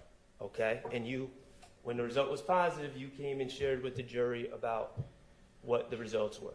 That is correct. And it was the Fulton County District Attorney's Office, just be clear, Fulton County District Attorney's Office has called you to testify about positive results before, correct? Objection on relevance? What? You can answer. Relevance? You're kidding. I cannot say for sure. It's the worst objection ever. My results from testifying in Fulton County, but it is reasonable to expect that there were some that were positive, and I was asked to testify to my results for them here. Yes. Okay. So when the results were positive, the work was done well according to the prosecutors. Uh-oh. I can't really speak to. Nope. Okay. Come on. All right. Now, great question. I want to Matt. ask you. I like that. Going back to another hypothetical that I left out. Look at Doug. He's over there loving this. The hypothetical of washing. Hypothetically, you can wash your hands, correct? That is correct. And that can remove gunshot residue. Correct. And you've talked about clothing and textiles and the potential to wash textiles or clothing, correct? That's correct. And you also said that there's studies that show even textiles or clothing, even if they go through the wash, still have gunshot residue, correct? That is correct. All right, but here's the thing. I want to talk about this case. Do you have any evidence? Is there any evidence that you noted in your report, any evidence that this headliner had been washed? There's no evidence that was noted or given to me that would indicate that it had been washed, but I would never really know for sure. Do you know anything for sure? What I am given to examine for the GSR analysis. Well, I want to talk about the premise of the hypothetical. You do not have any evidence that this headliner was washed. No, I do not. Okay. All right, and ultimately, the results, well, we talked about hundreds or thousands, or you said maybe thousands, of particles. What is the threshold? I know that you said it's negative. The headliner was on each and every one of those tabs. When you looked Garbage under witness. the scanning electron microscope with the beams, the electron beams, the result was negative. But what I want to know, what is the threshold for a positive? We don't really use the word positive. It's just, is the GSR there or not? And all you need is just one particle to say that, yes, there are particles characteristic of GSR present on this surface. So all you need is one particle under that scanning electron microscope with the electron beams to be a positive result. That is correct.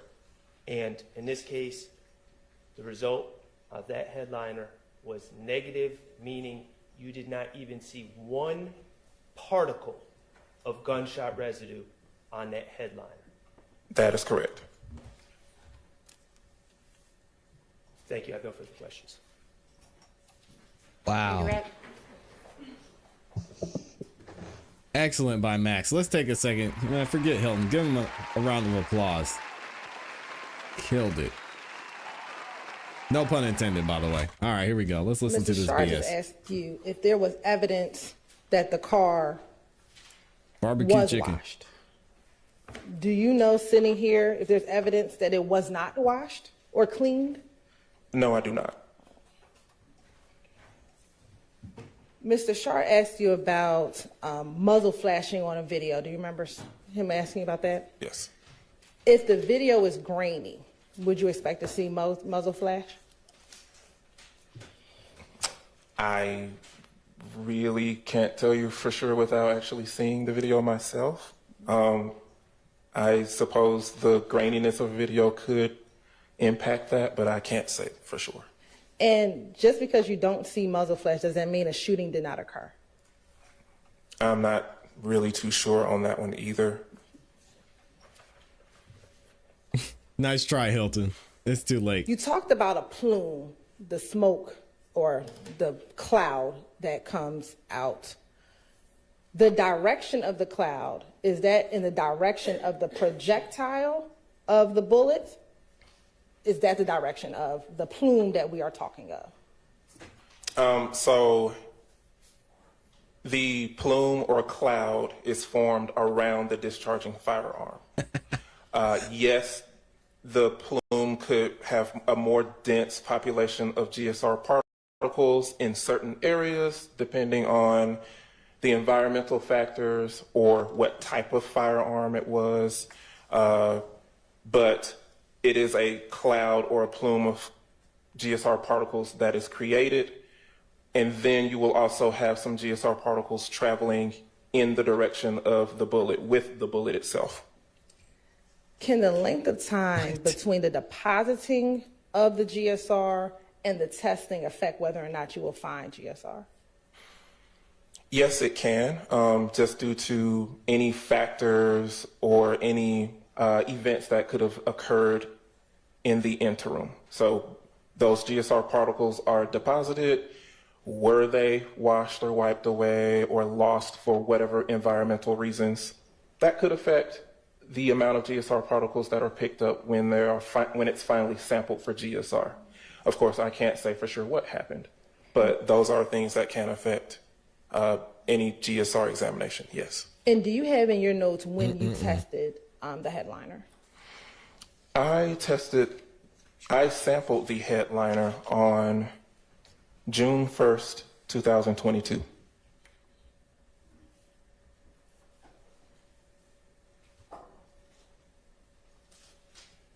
So now what? All right.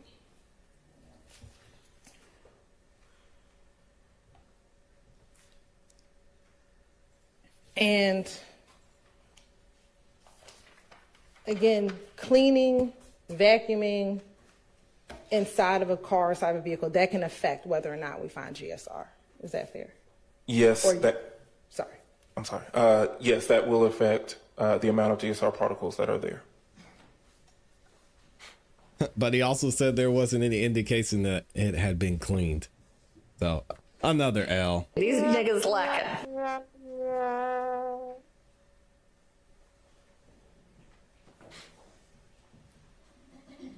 Come on, Hilton, get it together.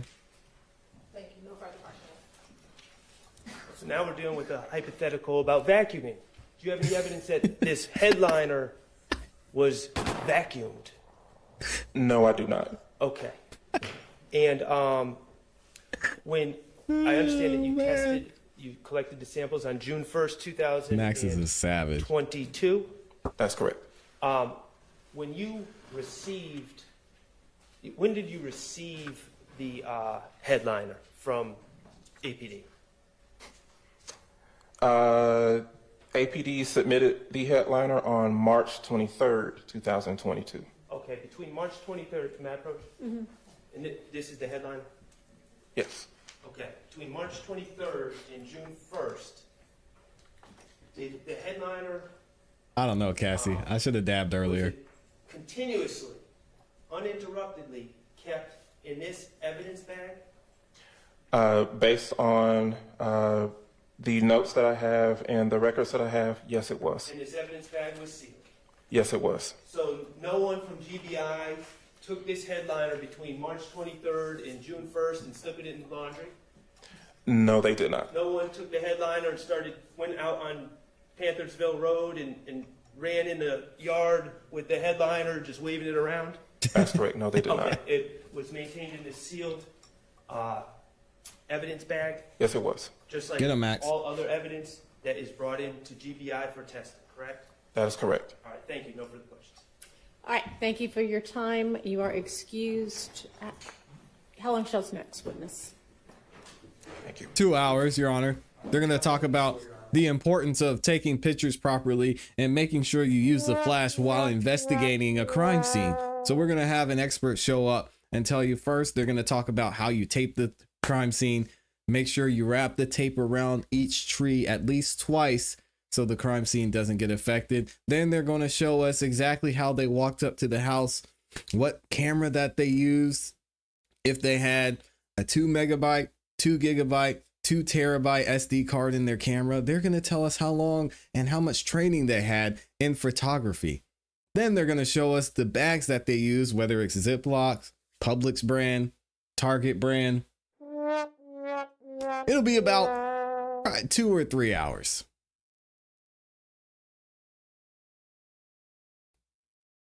Sick of this, man. Okay, let's go ahead and call another witness before lunch. The state calls Investigator Kilgore to the stand.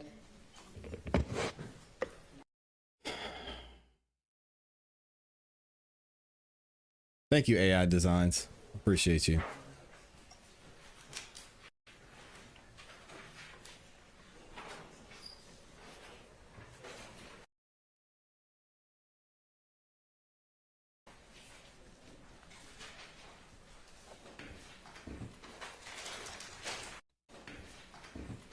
Look at the bailiff just grabbing up, just snatching up the evidence.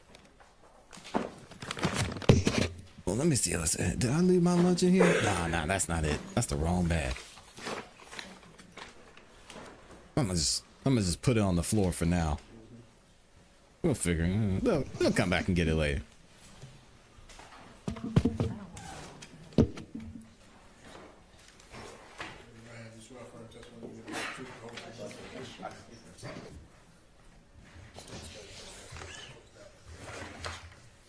It's Investigator Jennings Kilgore, Jennings, Mr. Kilgore. Kilgore. That's an intense name. Welcome back, Investigator Kilgore. How are you doing, sir? Good, sir. How are you? Doing well. When you No, you're not. testified previously, You're not doing great.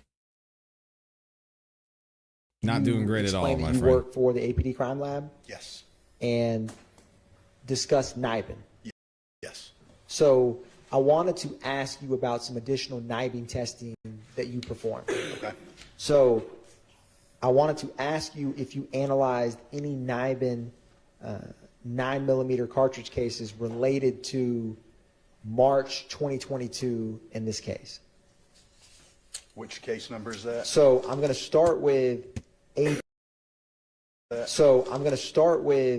APD case number 220841-701. Okay. Yes, on that particular case, we received 15 9mm cartridge cases, 140 cartridge case, and a metal jacket fragment. Now, with that case, when did you get those items? We received those on March the 30th, 2022. And after you received those, did you submit them into the NIBIN system? We did. What did you get, if any, as any results? On those particular 9mm cartridge cases, we came up with 4 potential leads to other cases in the system. And when you get leads, do you yourself keep like an Excel spreadsheet of a NIBIN lead? Yes, we have an Excel spreadsheet with the numbers of the total number of NIBIN leads that we have found at the lab to date. Yes. Oh, we're approaching already.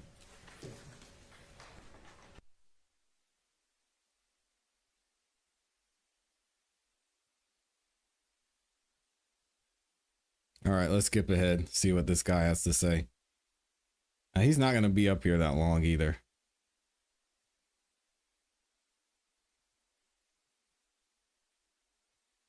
There we go.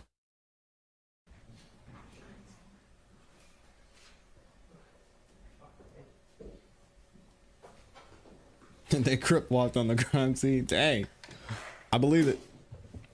Now, Investigator Kilgore, did you ever have, with the case number we just discussed, a NIBIN lead for a case, an APD case number ending in 00312?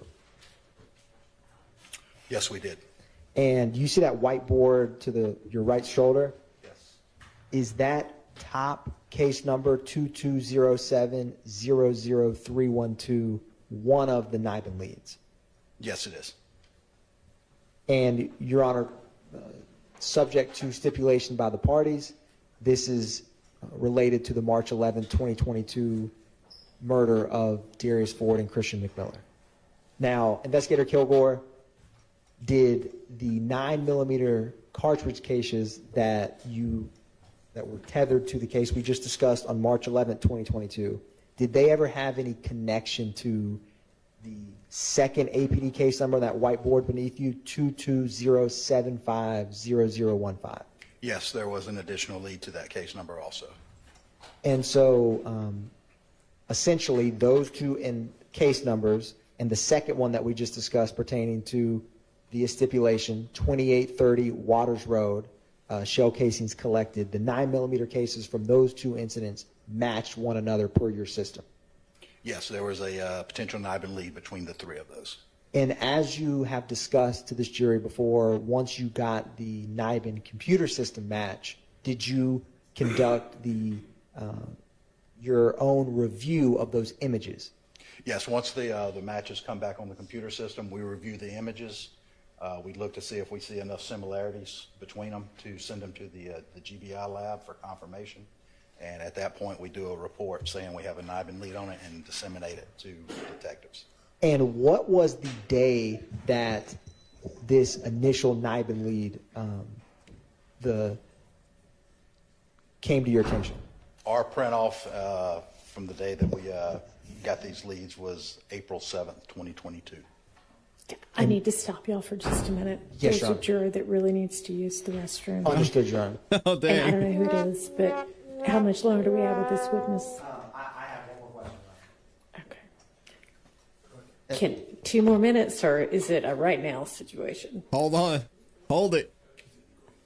Go ahead. Go ahead. Thank you. And Investigator Kilgore, after you did that match, did you transport those 9mm shell casings to the GBI? Yes, they go to the GBI after that for confirmation. Thank you, sir. No further questions by the state. Thank you for your pointless testimony, All right. sir. We'll break for lunch. Let's plan for y'all to be back at 1, please. All right, there it is. I wonder if they're back yet. We can't say. Oh, they actually are back. Yeah. I want to hear. All right, so they're back. I want to hear if Judge Whitaker says anything before they start. Combines everything. So this is after lunch. I've looked at it, Your Honor. It looks good. Here we go. And I actually need to read some of these super chats too. Hold on a second, Judge Whitaker. You can wait. Let me shout out my people up in here. We've got AI Designs drop the 10 bomb, says wrecked. That was the oof. That GSR guy was one of the worst witnesses the state has called, and that's saying a lot. Shout out to AI Designs for the 10 bomb, and also shout out to Shadow Fox with the 5 bomb, says everyone got their notepads. Yeah, they're up there ready to go. This has been, yo, that was a mess. That GSR, whatever you want to call him, investigator, gave the defense everything that they needed. That was hard to You need watch. take a look at the Poor guy. proposed limiting instruction that kind of combines everything. I've looked at it, Your Honor. It looks good to us. Okay. Any comments from the state on it? Your Honor, I was going to look one last time. Sure, go ahead. I didn't see any recommended edits or objections, I should say. Okay. All right, if you want to take another look before I. And then on Can we switch out that chair? the couple of times where they're going to hear, I guess, the conversation with Mr. Garlington and somebody else, and you'll tell me when that's coming up. I'm planning to say you may consider only Mr. Garlington's words as evidence. You are not to consider the other speaker's statements against anyone or as substantive evidence in this trial on any count. Sound good? Yes, Okay. All right, any other matters? Not from the state, Your Honor. Okay.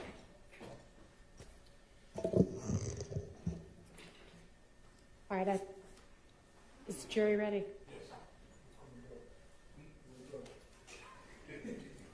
All right, so the jury's coming in. That's it, y'all. We gonna get up out of here. Appreciate everybody who sent in support. Thank you to everyone who liked the video as well. Y'all do not realize how important it is for y'all to like the video when you come in here. So thank you to everyone who did that. Every single person who's watching the video liked and supported so much. We're going to get out of here, but we will be back tomorrow at 9:30 a.m. Eastern Standard Time. We'll see what happens with our jury day tomorrow. I know there's a lot of thoughts about what might go on tomorrow, but I'll keep y'all posted. So make sure if you haven't yet subscribed, hit the notification bell so you don't miss any time we go live or drop a new video. Also, we'll be live tonight at 8 p.m. Eastern Standard Time for the Song of the Night Live. If you enjoy music from independent artists, make sure you stop by, say what's up, and show some love. Hope y'all have a great afternoon. And as always, you know what to do. Keep growing, keep pushing, keep it classy. We gone. Peace.